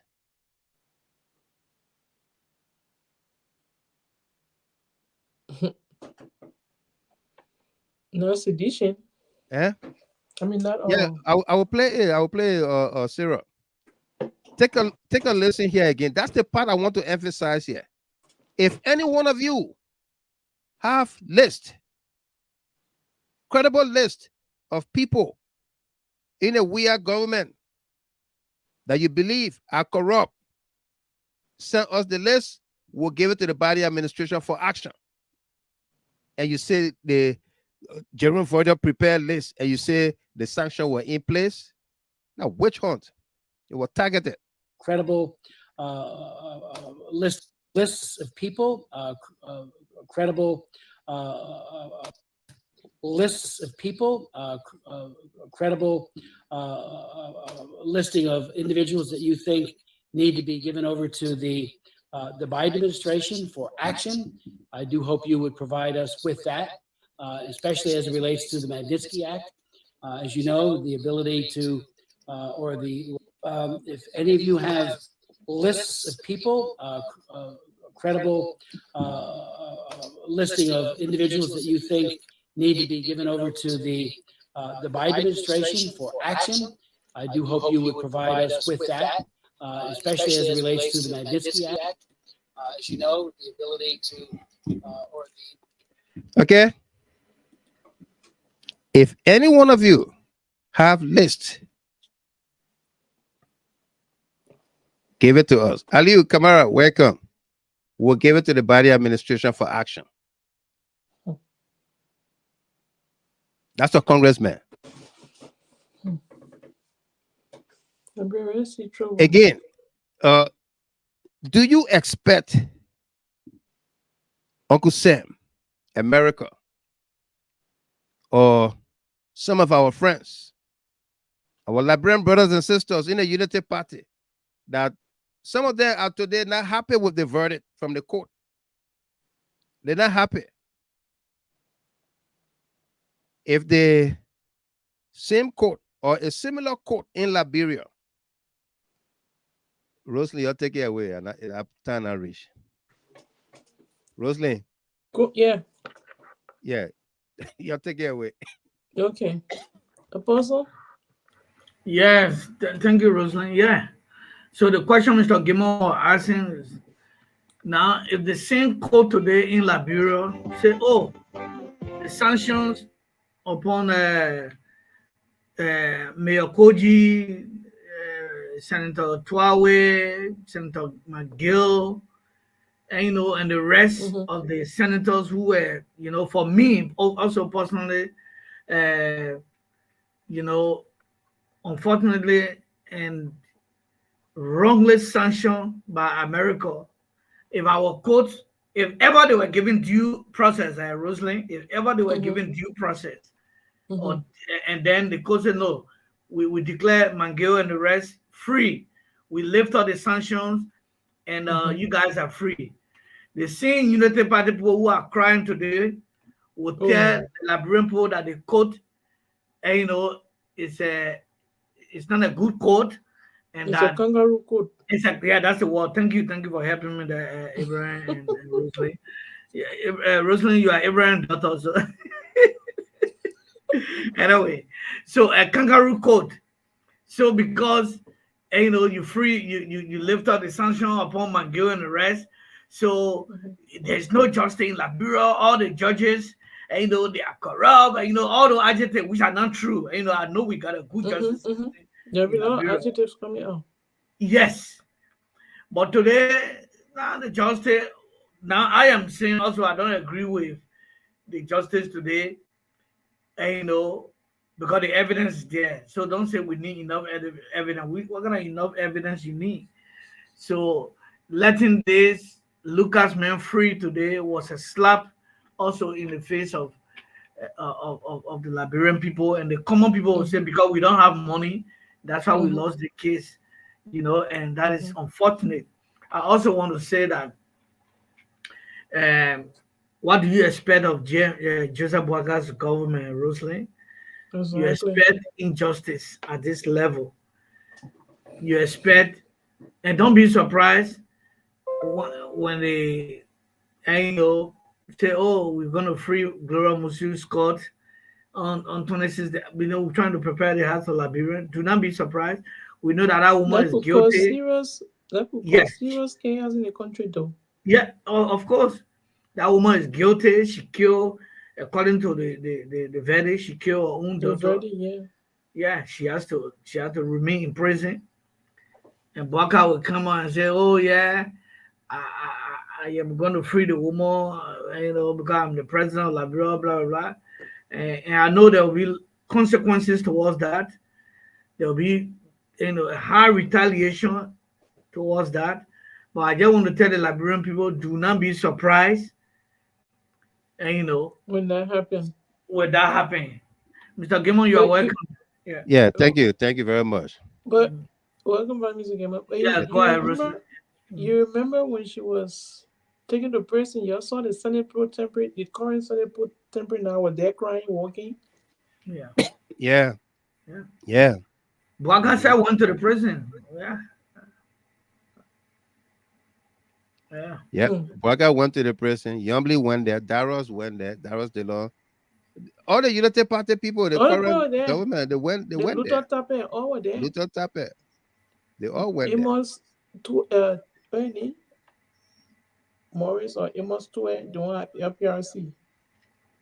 They were all there threatening the government, threatening Jovia government. Yeah. So should we do that to them now? How it will look like? Gloria Musu-Scott is definitely going to be free on a JMB administration. No doubt, says Moses Thomas. Absolutely. We expect that to happen. Maxwell Yimpa, welcome to you there. And my young brother, Ahash Bewazi, welcome there from South Korea. All right? Yeah. J. Funadi Law. The so-called rescue government couldn't give this poor girl justice. The action from this kleptocratic government embarrassed the whole country and Liberians today. Yes. That's what it is. Funadi. A real Funadi. this is the official kleptocratic government. Yeah. That it displays according to Jovial government as a kleptocratic. Kleptocratic. Yeah. This is the real kleptocratic all right. government. So, folks, we apologize. We went off the air. You know, we having some difficulties here with our situation. we'll get to it. Okay. We are still asking a question. Mm-hmm. With the ruling today, will we celebrate a court, whether it's war crime court or war economic court or war economic crime court or any court established under the laws of the Republic of Liberia? If they granted these sanctioned former officials of CDC, some of them are now senators, if they are granted due process and not found guilty by the court, will we celebrate? And let me add Prince Johnson to the equation. If a court in Liberia came out tomorrow, 10 years from now, 5 years from now,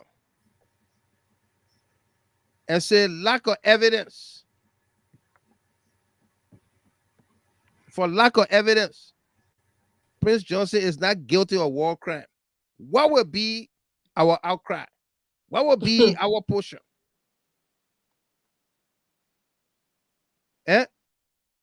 Will Uncle Sam honor that verdict? Or that judge, the president, the whole judiciary, everybody will be sanctioned? Everybody will be sanctioned.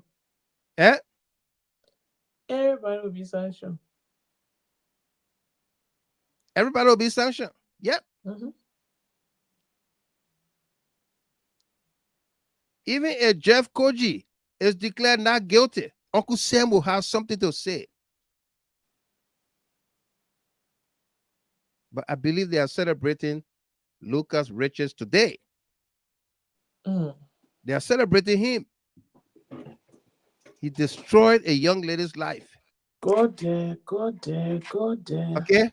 He destroyed her life. And her own country could not grant her justice.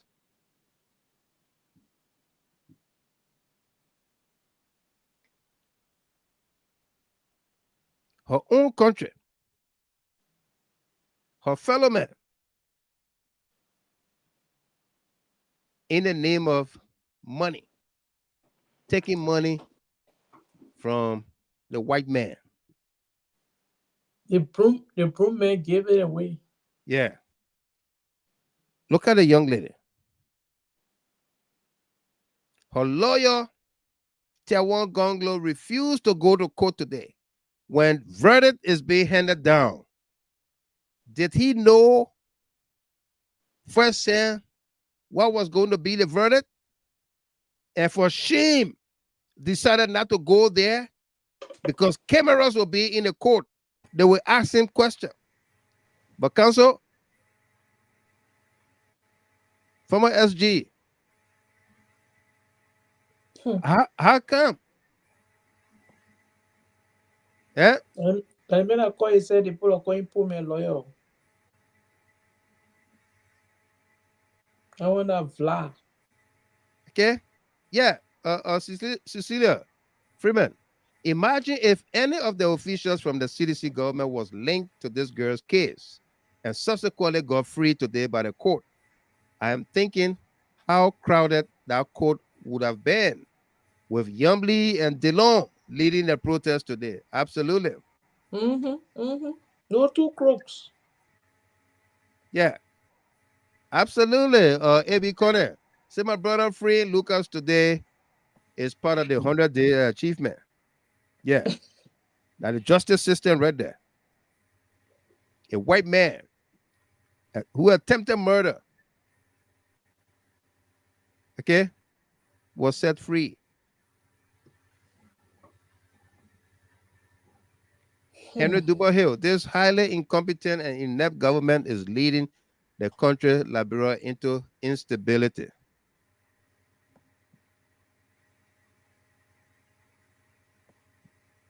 Mera down, this is a minus to our race. A white man walks free in Africa. KP, country first, Gatti pass away. Boyka with his empty convoy, drug carriers are doing what they know best. Yeah.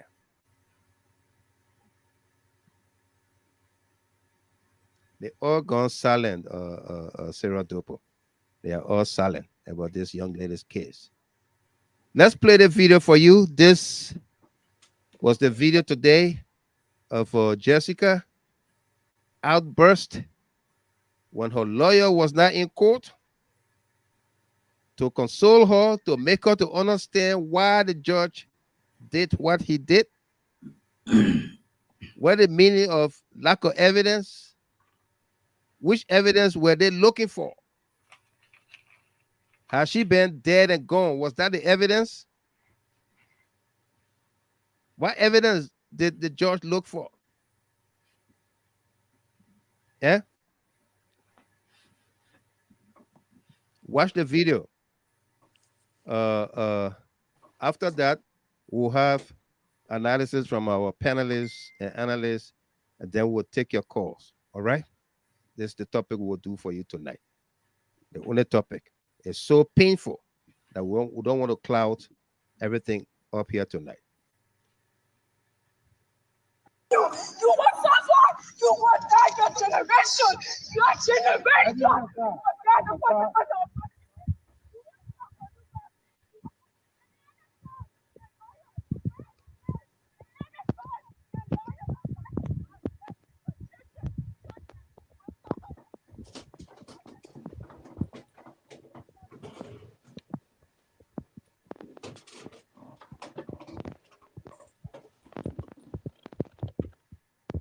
Wow.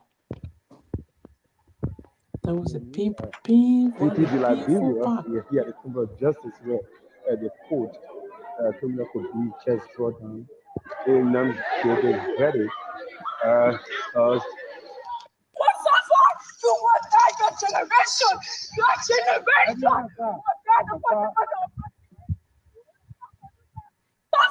You want that your generation?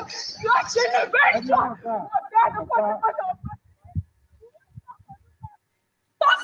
You want that your generation? Your generation!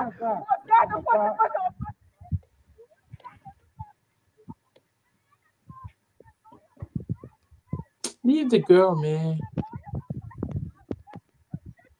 I know, but so long we do something.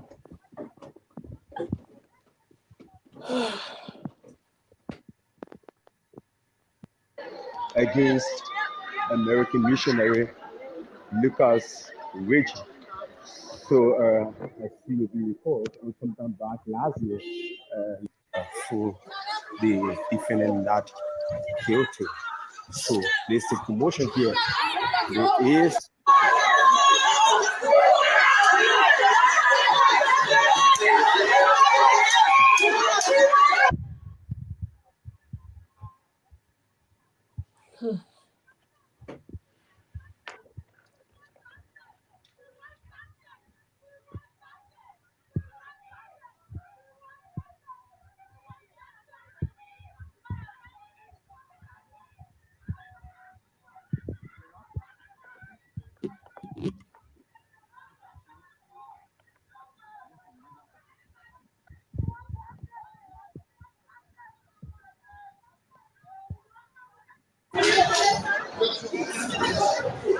so her mother just fainted. Her mother just fainted.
Okay. That was the video today with young Jessica confronting her lover boy, husband, after the verdict, right on the premises of the Temple of Justice. And he was whisked away, taken away in a white car.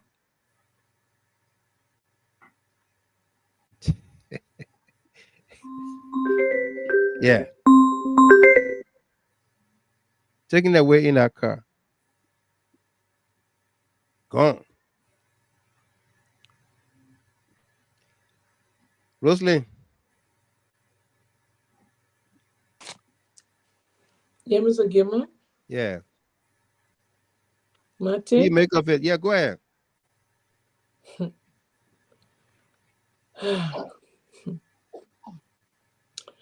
The fact that it was a Liberian lawyer Representing her. hawking and holding and protecting Protecting the man. the alleged Perpetrator. perpetrator or murderer. Attempted murderer. Attempted murderer. Yeah. I wonder how is he going to sleep tonight, looking at that young lady crying. Yeah. For justice. Crying for justice. I wonder how is he going to look at? Does he even have children? Because she's a young, very young woman. Very young girl. Very young girl, just finished high school. Yeah. You know? Yeah. Does he even have children? To look at this girl crying. Yeah. That she could have been dead. She could have been dead. Yeah. Yeah. Had it not been her a bystanders or motorbike beginner. Yeah. Guardian angels and guardian angels. Just what it did to the young man in Louisiana is what they try to do to the bike riders. Yes. To say that they did the act. Yeah. Yeah. Can you imagine? Yeah. He got caught right-handed trying to kill that girl. Yeah. And for any Liberian to go stand in defense, I mean, it's a profession, but the profession got to be, I don't care what you say, it got to be truthful. You got to be truthful. You got to be honest. Yeah, you got to be honest. You got to be principled, you know? Yes. But I did not know that Tiawan Gonglo was her lawyer. Me neither. And then that he did not show up at the closing, the verdict of the case. Yeah, the last day of this case. The last day of the case, he did not show up. You didn't show up. My man, you just go ahead. And because you are already being paid. Yeah. Conapos. Conapos. These lawyers know when to do these things. When and how. Especially when they have taken bribery. Yeah. They'll tell you, don't worry, the case is done. I got the case. Yeah. I got the case. They're convincing the person that bribed them now. Don't worry, you got the case. Yeah. Your own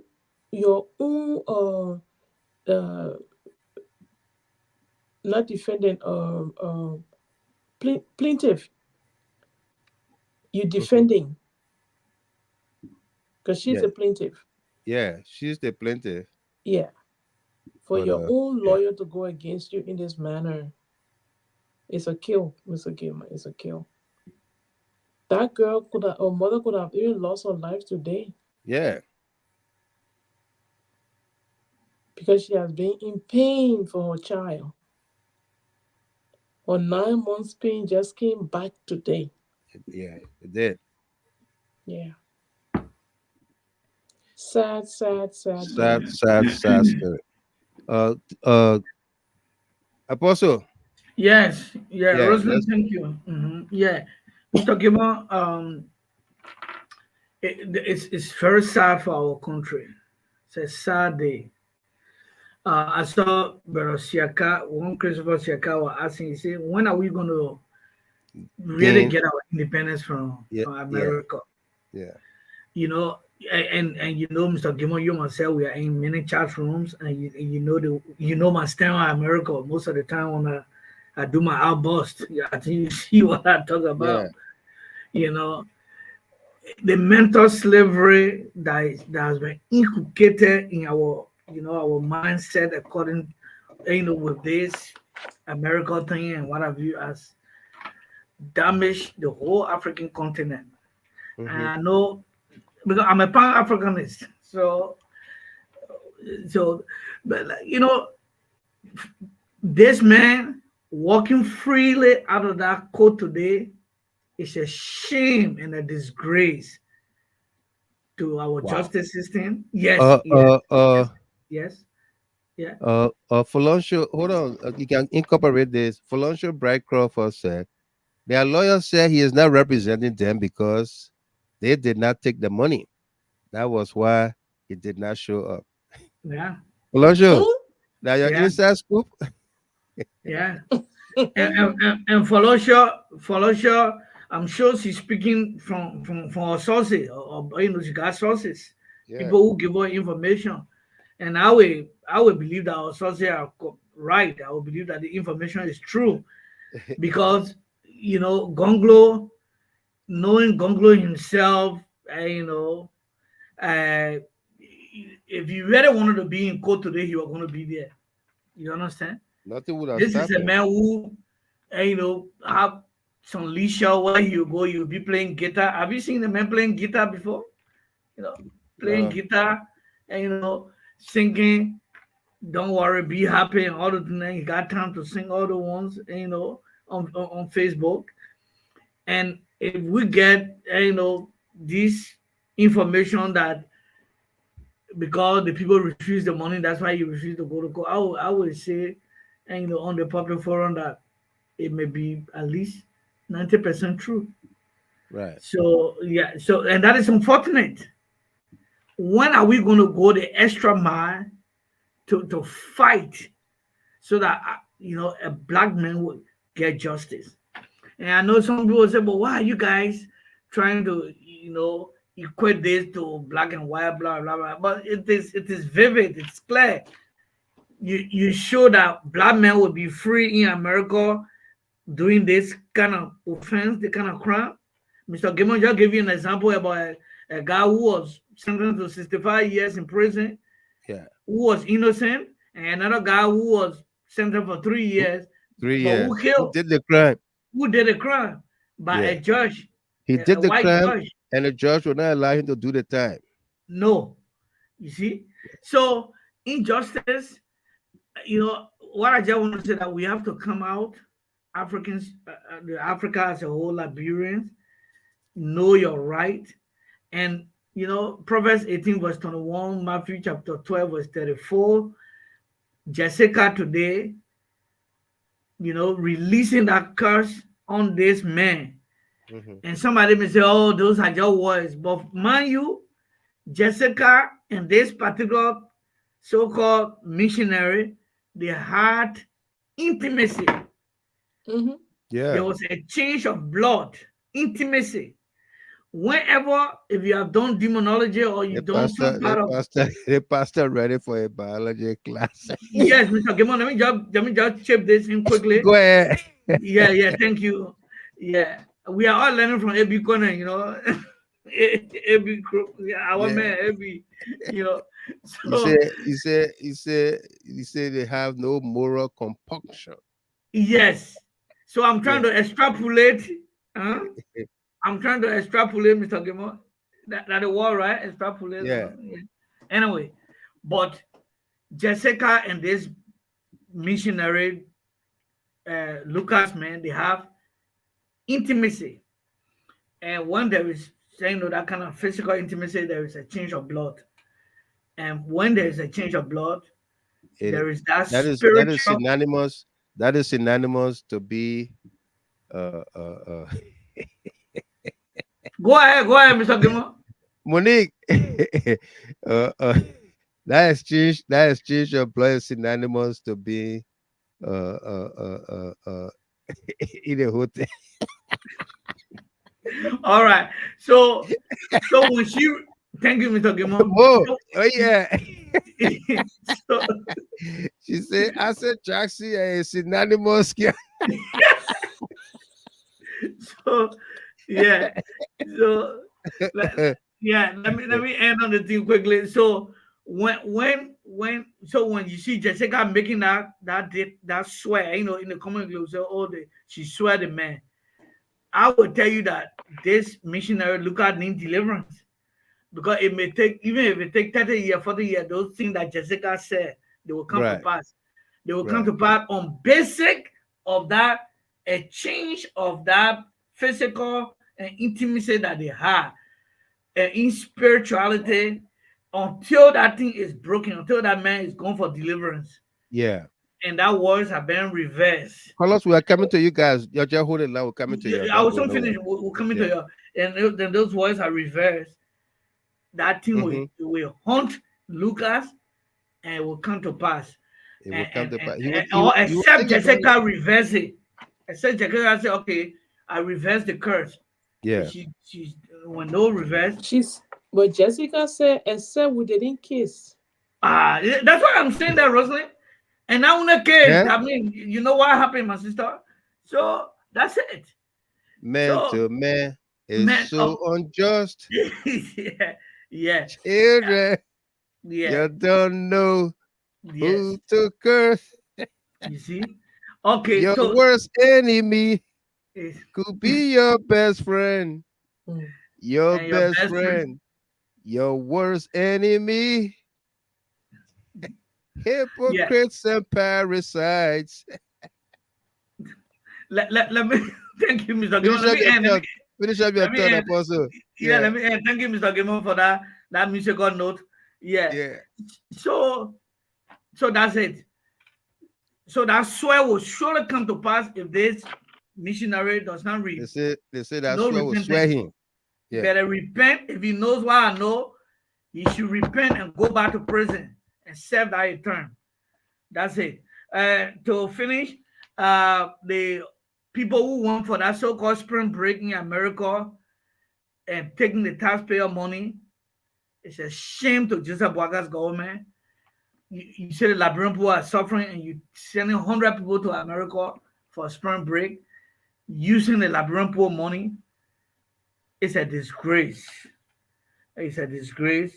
And I'm really sorry for that. And you say you came to rescue people, and you sacking people from the executive mansion. You know, the 100 days in the next 2 weeks we'll be getting 100 days.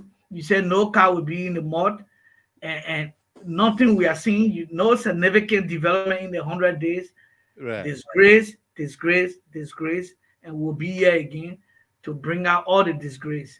I'm sorry for Liberia, and I pray that one day our country will be set free. Thank you, Mr. Gimon, and thank you very much. Abraham Connor. Sam Riggs said most Liberian judges are impetuous. That be English, yo. That be English. Let's go to the phone lines here and begin with our first caller here, Joyce Lomage Wim. Hello, Mr. Gimon. Hello, Lomage. How you doing? Yeah, hello, my people. How you doing? Good. Welcome, Lomage. Mr. Gimon, it's a shame today.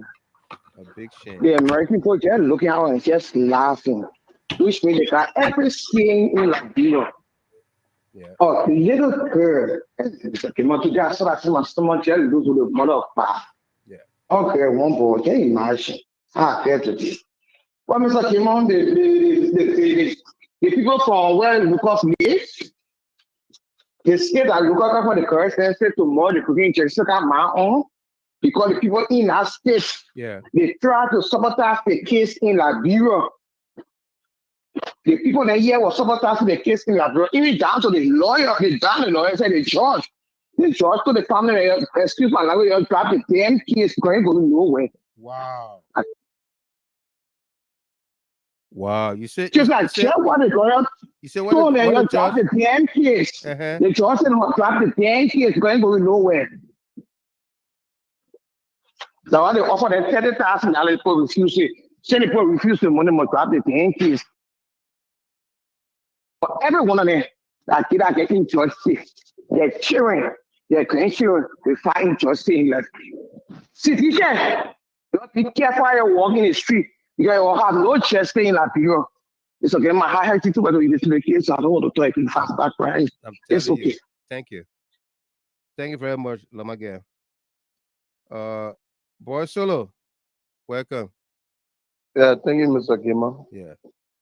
Like what my sister said, even I'm not woman to carry 9-month pregnancy, but my stomach hurt when I heard that news. Wow. I'm telling you, Mr. Gimon. I felt a sharp pain in my stomach and go, oh, and I got to say, I said, but what's going on? But this thing is not surprising, Mr. Gimon. You know why it's not surprising me? No. We all should remember this is Unity Party government murder that they carry on every time. When Unity Party come to power, There is no rule of law and justice system within our country. Correct. They all work along. So the legal advisor calling the judge, let the man go, right? And the man let keep go, right? Yeah. So that's how the people do. That's how they do their thing.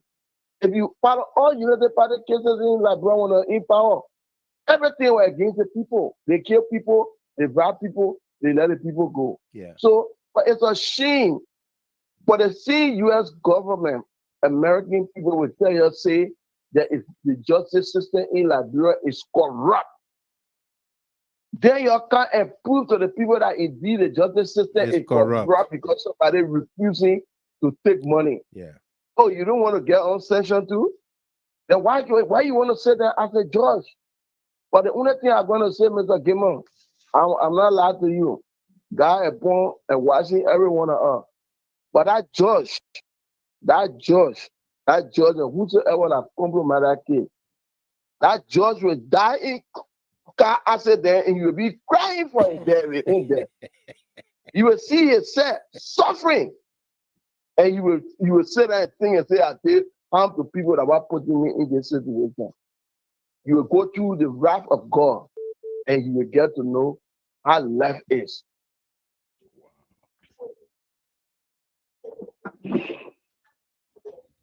Thank you very much, Boss Solo. Thank you. Frederick, Tennessee, Neiman. Yeah, Mr. Gimmer. Welcome. Yeah, thank you, Mr. Gimmer. Mm-hmm. Today I was fortunate to follow Susan when she brought the Jessica mothers on. And what really get to me, Mr. Gimmer, is about Councillor Tiawon Gonglo. The lady said on the show that he told them that because he had classes teaching, so he could not attend. But this man was running for our highest office, holding broom in his hand, passing around. Right. So I think it was just because they wanted one person removed, which is George Weah removed. Yeah. That was their sole objective or collective, It was a collective objective, yeah. Yes. So I when I heard that, I said, wow, the magnitude of this case. What in college, someone can just tell students, say, look, I'm not having my class today.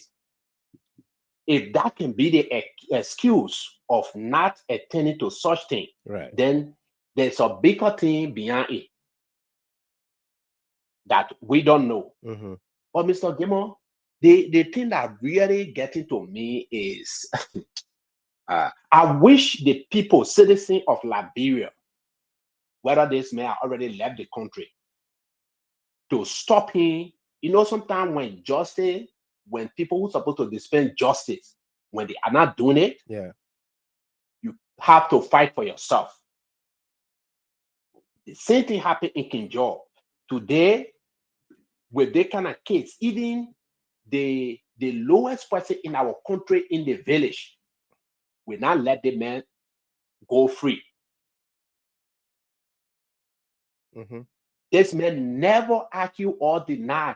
On the tape Susan played, the recording the lady gave to her. In that case, they were bargaining for how much they should give the people. And they were threatening the people that in a kind of case, even people can pay for damage. Wow. But that they will give 10,000.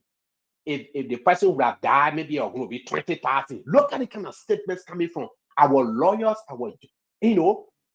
Mr. Gamer, like I should just go to that courtroom, that man who done it, or go him, or just reach there choking. You're just seeing him going down. Wow. This kind of case, Mr. Gamer, it hurt me today when I saw it. I said, that's what we put ourselves in. But to conclude, Mr. Gamer, if today you were to make me president of the Republic of Liberia, the first step I will do is to turn my back on America and tell them, say, look, enough is enough. Because These are people that are going to judge up with their millennial scorecard, right? They will be Right. talking about justice. Yeah. You see, Africa, I don't know, Mr. Gilmore, it can pay me like I should take Liberia one day. I should look, if I had the power to overtake, I will not overtake that country. America will not be my first fight. They will wake up and tell us, say, they just Joshi, or we ain't get good judicial system. Yeah. But Alan White is coming right there to look for justice. Mm-hmm. What will he say with that kind of case? You know, Liberians, we have to wake up. The revolution, Mr. Gamer, you people been talking. I think it is now the real revolution we have to carry on to rescue that country. The one they were talking, that rescue, they are talking about, no, that different rescue. We have to redeem Liberia. Thank you very much. Yeah, thank you, Mr. Gamer. Victoria Ade says, all what we say on here doesn't make a change in Liberia until we can change our minds and disengage ourselves from America. Modern day colonialism, that's what it is. Sam Ricks, the late Jenkins Scott, will meet that George in hell and will tell him, George, you are here with me because you didn't follow or know my story. That's why you are here on the same bench with me. The judge will meet him there. He already there. You know. So when Jenkins Scott was saying he didn't know his story. Jenkins Scott will tell you, say, my man, you can't. You follow my story. The thing will bring me here. Meradon, who can remember the rape case under the Salif administration? That man who was accused is in America. Oh yeah. Jay Hawaji Masakwa, welcome. How you doing there? And Rebecca Vanny, money is speaking in the justice system in Liberia. So sorry for this young girl. Absolutely. Let's go to our next caller here on the line. And that will be according to the order you came in. 215-0296. Hello? 215-0296. Hello? 215-0296. Hello? Hello, Mr. Yeah, go ahead. 215-0296. Hello? Yeah. Are you getting me? Now we get to you. Your name and where you calling from? Yeah, my name is Christopher Osiaka. I'm calling you from welcome. I'm calling you from Fargo, North Dakota. Welcome. Yeah, Mr. Gilmore, again, I'm happy to be back on your show. Thank you. Today was a sad day for justice in our country. Mm-hmm. Like one of your callers said, I'm still sick in my stomach when I watch that video. Right. I don't know when the mentality of mental slavery will leave our health in terms of our independence in our country. Like one of my messages I sent to you on the show, say if the little girl can get a justice against an American citizen, how sure are we that the guys that will be brought forth to the war crime court backed by America will get a fair trial? Because their objective is to see those guys being punished. Yeah. Whether the evidence is there or not. Exactly. Yeah. You are guilty until proven innocent. And now to prove innocent, Yeah. And interestingly, this is a justice system that these people condemned. Yeah. Say our justice system, people that run the justice system are not honest. They're not honest. It's rigged. They take bribery. They do a whole lot of things. Exactly. Yeah. And you allow yourself to be used like that. You give them more ammunition to denigrate our justice system. Yeah.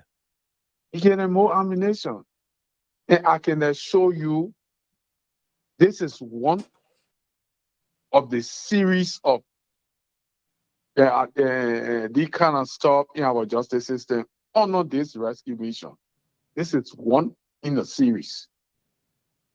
Like somebody said, I would not be surprised if Gloria Mususka walk out of prison. Yeah. We saw Prophet Key walking away. Walking away. Just from a telephone call. Yeah. And my biggest surprise is the guy who was flirting around during the elections, calling himself poor man lawyer, classifying himself to be the most honest candidate in the race. What was he to do? Mr. Broom. The Broom man. Yeah. The Broom man. What was he to do? You representing your client? Is that how you treat your client? Is that the fairness and honesty you see you got in your DNA? It's okay, man. These are the kind of people our country need to watch. You know, they say appearances are very deceptive. That man made himself to appear that he the most honest man, but that man is the greediest of all lawyers. Yeah. The greediest of all lawyers. We imagine with all the recordings that were around, he won't tell me he didn't see those recordings, he didn't listen to them. So I'm sick in the stomach because what I saw today, it reminds me of my daughter. Absolutely. I got a daughter at that same age. Yeah. And I saw the mom today. I put myself in the shoes of the mom. I haven't gotten over it since today I saw the video. But you know, we got to keep talking. We will not give up on our country. That's the only country we're proud of having. And we got to do what we got to do. And I want to say thank you. And I support you any day that we should have conversation with the parents. Yeah. And let's see the way forward, what level of support we can give them. We shouldn't give up. It hasn't finished. We can still take that case to the Supreme Court. Right. Thank you very much. Yeah, thank you so much for having me. Thank you, Shaka. Christopher Shaka from North Dakota. Thank you. Our next caller here is Musa Brown, and then Wilton Ketter is our last caller. Musa Brown. New Jersey. Musa, you muted yourself.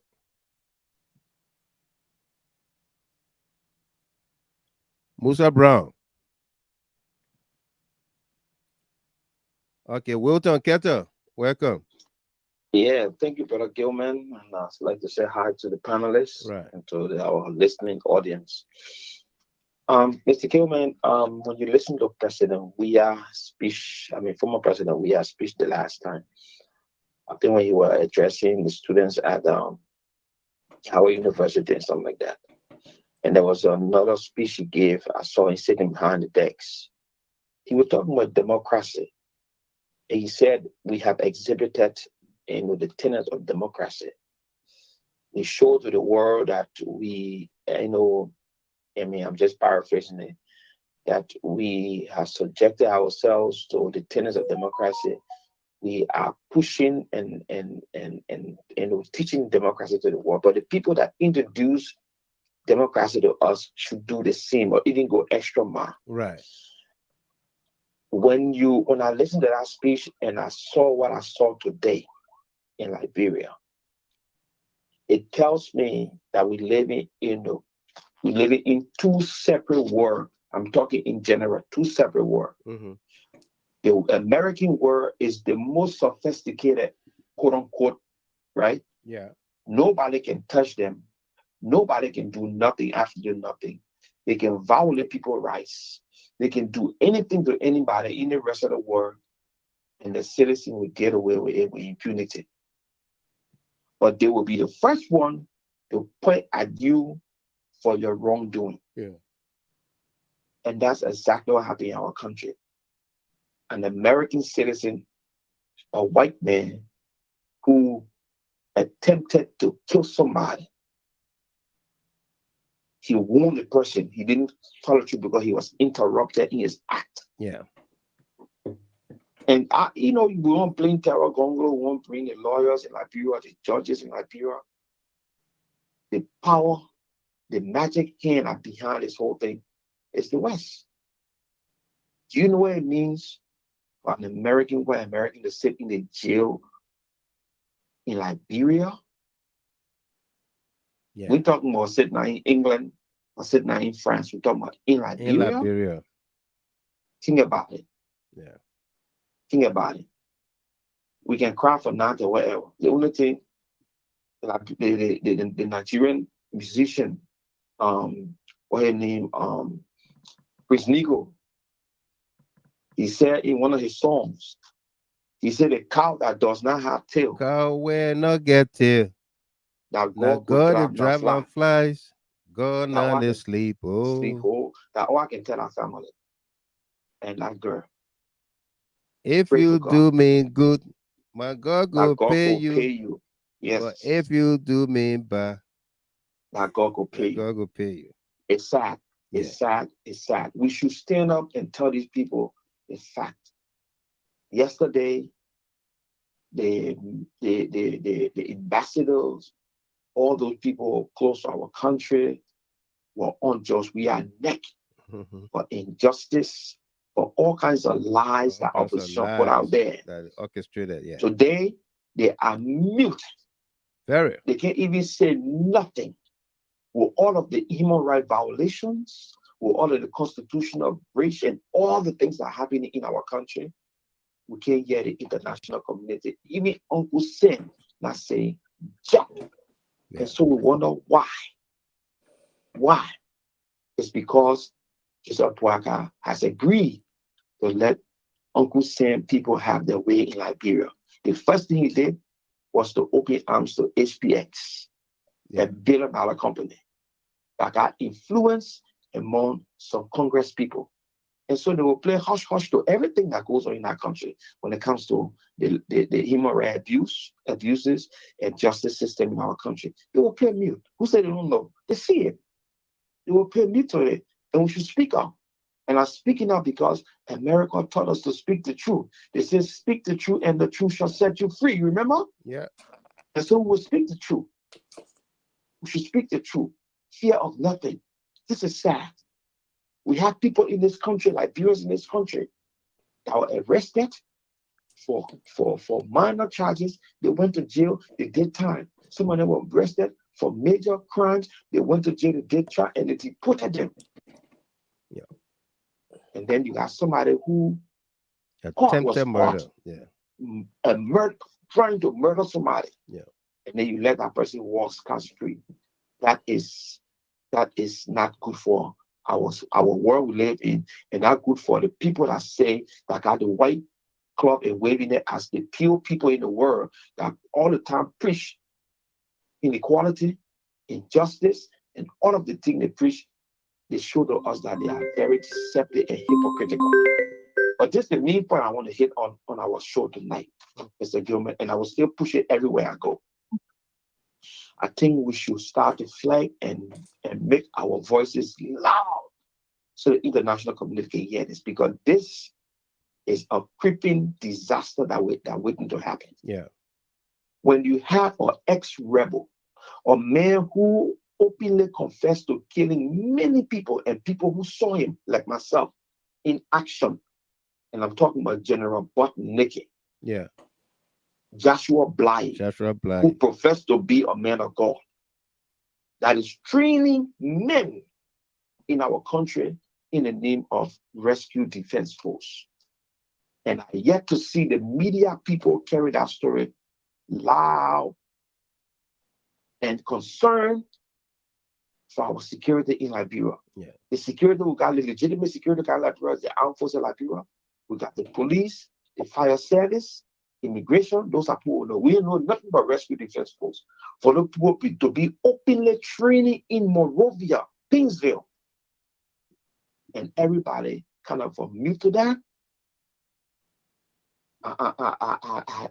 It baffles me. Yeah. Because now if those people go on the street and start committing crimes, and start killing people, or witch hunting people, that Boakai, and CDCIAN are fed up with it, what's going to happen in that country? Now, boy, guy. Yes. Thank you, What's going to happen? Keto. Thank you. Thank you, Mr. Gilman. No doubt. Thank you very much. We said Keto was the last caller, but we got a young lady here. Mr. Gilman. Yeah, hold on. Miss Pratt, Charlene Pratt. Musa, I call you tired, my man. I just came straight from where I came on the show. Miss Pratt, welcome. Charlene. Okay, I just want to express myself. This is my. You're not very clear. Like You're not very clear. If you on speaker, take it from on speaker. Speak directly in the phone. No, I have my. Your Bluetooth. Hear me now, Yeah, go ahead. Mr. Gilman. I've been crying all day today, but I really need for the women group, the humanitarian group that in Liberia, to speak on this issue. If they are listening to this show, they really need to Don't speak wait for them, out. If they don't, Charlene, don't wait for them. They're not gonna if they speak. Mr. Gilman, this is very serious. I've seen 5 and 6, 6 and 7. They're the same people. They will not speak. Oh my gosh. They are selective. You have to be in their group. You have to be somebody that they know. I called you today, right? You did. You Since today, I've been done. Yeah. I don't know. I know. Yeah. The young lady, she will get help. She will get justice somehow. Yeah. Thank you. Mr. Gilman, are we going to try to do something about this? Yeah, let me talk to the family. I got their numbers. I will reach out to them tomorrow. Let me talk to the family. Yeah, please let us do something because this is ridiculous. It is. But how far Liberian going on? Yeah. Jesus. We'll do something. Okay, my people, you're cool now. You're take care. Going all over the place. Miss Wendy, you got the last one. Musa Brown hang up. I was gonna get him 1 minute, but I'll tell you now. Yeah, she mentioned about the women group. Yeah. And they are selecting. Say they are selective. They got a big Nobel Peace Laureate there, Lima Bowie. Lima Bowie. Yeah. The one that knows about everything, but don't know nothing about herself. Yeah. You know, she will not. As long as she's not connected with you, she will not. She will not do anything. She will not do anything. She won't do anything. No, especially especially when you heard Mikey Kaya said that this young lady was taken to the 14th military hospital when the incident happened. Yes. And the CDC government gave her protection and didn't have anybody to interfere. You know, apparently that was one of the reasons why it could be they refused to take $30,000. Yeah. All right. Say let justice prevail. Yeah. You know, that what people don't understand the wisdom of George Weah. Yeah. Seriously. You punishing people without due process. Now we got a due process going on, and you want to pay money, and then you say, the justice system in Liberia is corrupt. Judges take money, they take bribe, they do X, Y, Z. Then you offer money. Yeah. The reason why you sanctioned Serena C4 for. Yeah. Ato Solo Senior, he says, CLN, please. I want to borrow this statement from the Gabonese former president. CLN, like make noise. Make noise. Your friends, call your friends, call your family, call your loved ones. Like make noise. Make noise. Everybody make noise.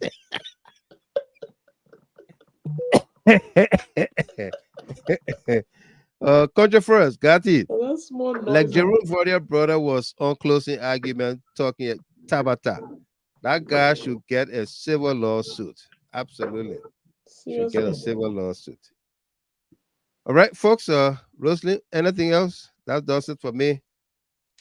You know, Like I said, Mr. Gilman, we are in a tight spot. we are. We If are if, in a if tight the spot. people if the people on the ground not willing to do these things to move, how can we move? How? Absolutely. We are in a tight spot, but we can make it. All right. We're gonna play you again our theme song for tonight. No justice for the poor. Jessica is a poor young lady who decided she will seek justice and not be paid peanuts. Right. 30 pieces of silver, whether it's 10,000 or 30,000 or whatsoever that is. She decided she will go for justice because it's the right thing to do. Yeah.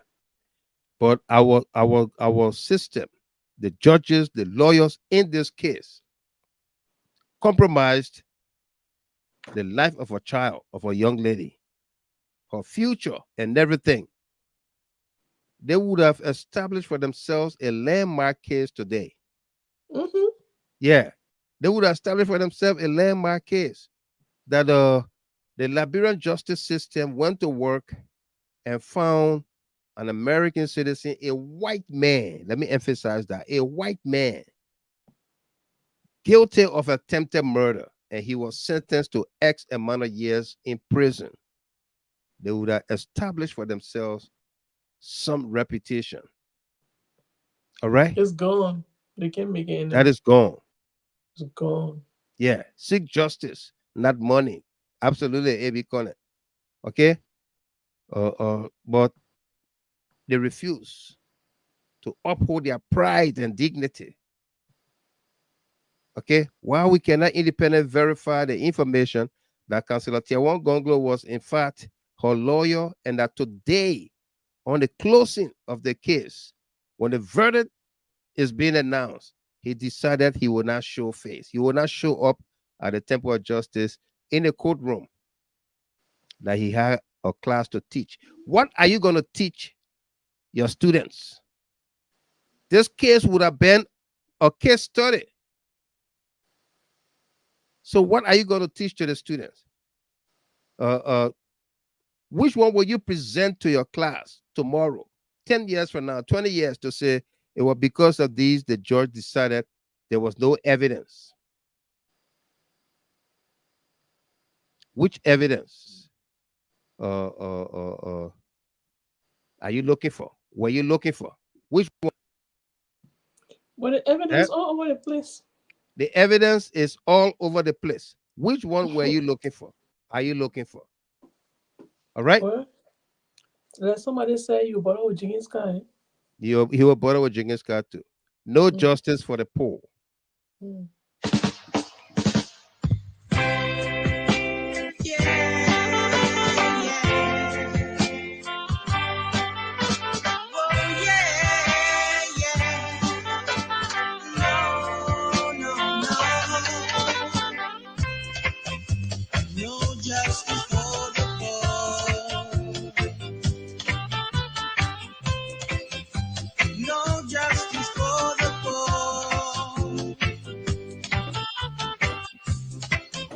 When you see a lady down on the ground, help her, yeah, go and help her. She needs loving more than anyone else can ever need. Oh yeah. Her children are hungry, and she's hungry too. She has no money, so what should she do? No justice and left her all alone. What's happened to this lady? Why she keeps holding on? No justice for the poor. No justice for the poor.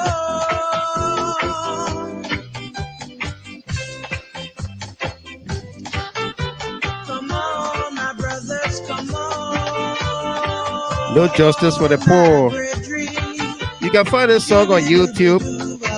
No justice for the poor. You know, you can keep playing it throughout the week or so and reference this case. Jessica. You can always reference this case. No justice for the poor. Thanks to our team of panelists and analysts tonight. Rosemary Welly, Apostle Tabasio, Abraham V. Corner, Delano Tamasa, Arthur Solo Sr., Rashad Bessetti Chapin, Sarah Dopo was busy trending with us.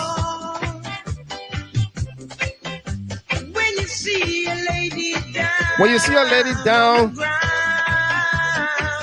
don't roll her over. Pick her up. When you see a young lady down, Jessica, don't run her over. Pick her up. Extend her hand.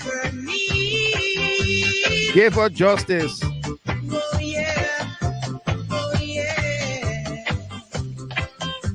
Her children are hungry, and she's hungry too.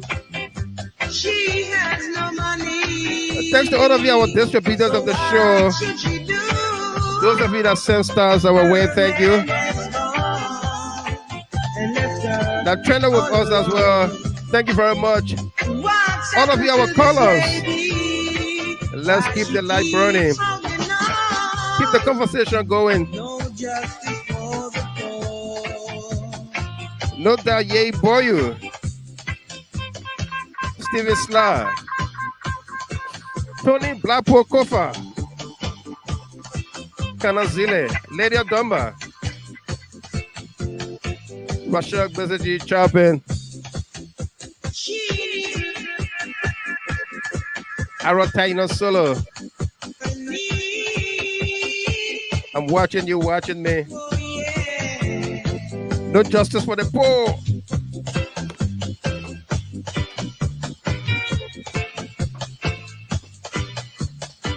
Until then, I've been your host and announcer. You can join us on the FM dial. John Amin Black and many others there. They never go away from the radio for your non-stop entertainment. I've been your host and announcer, Wild Michael Gilman. Do take care and I'll catch you in the rebound. No justice for the poor.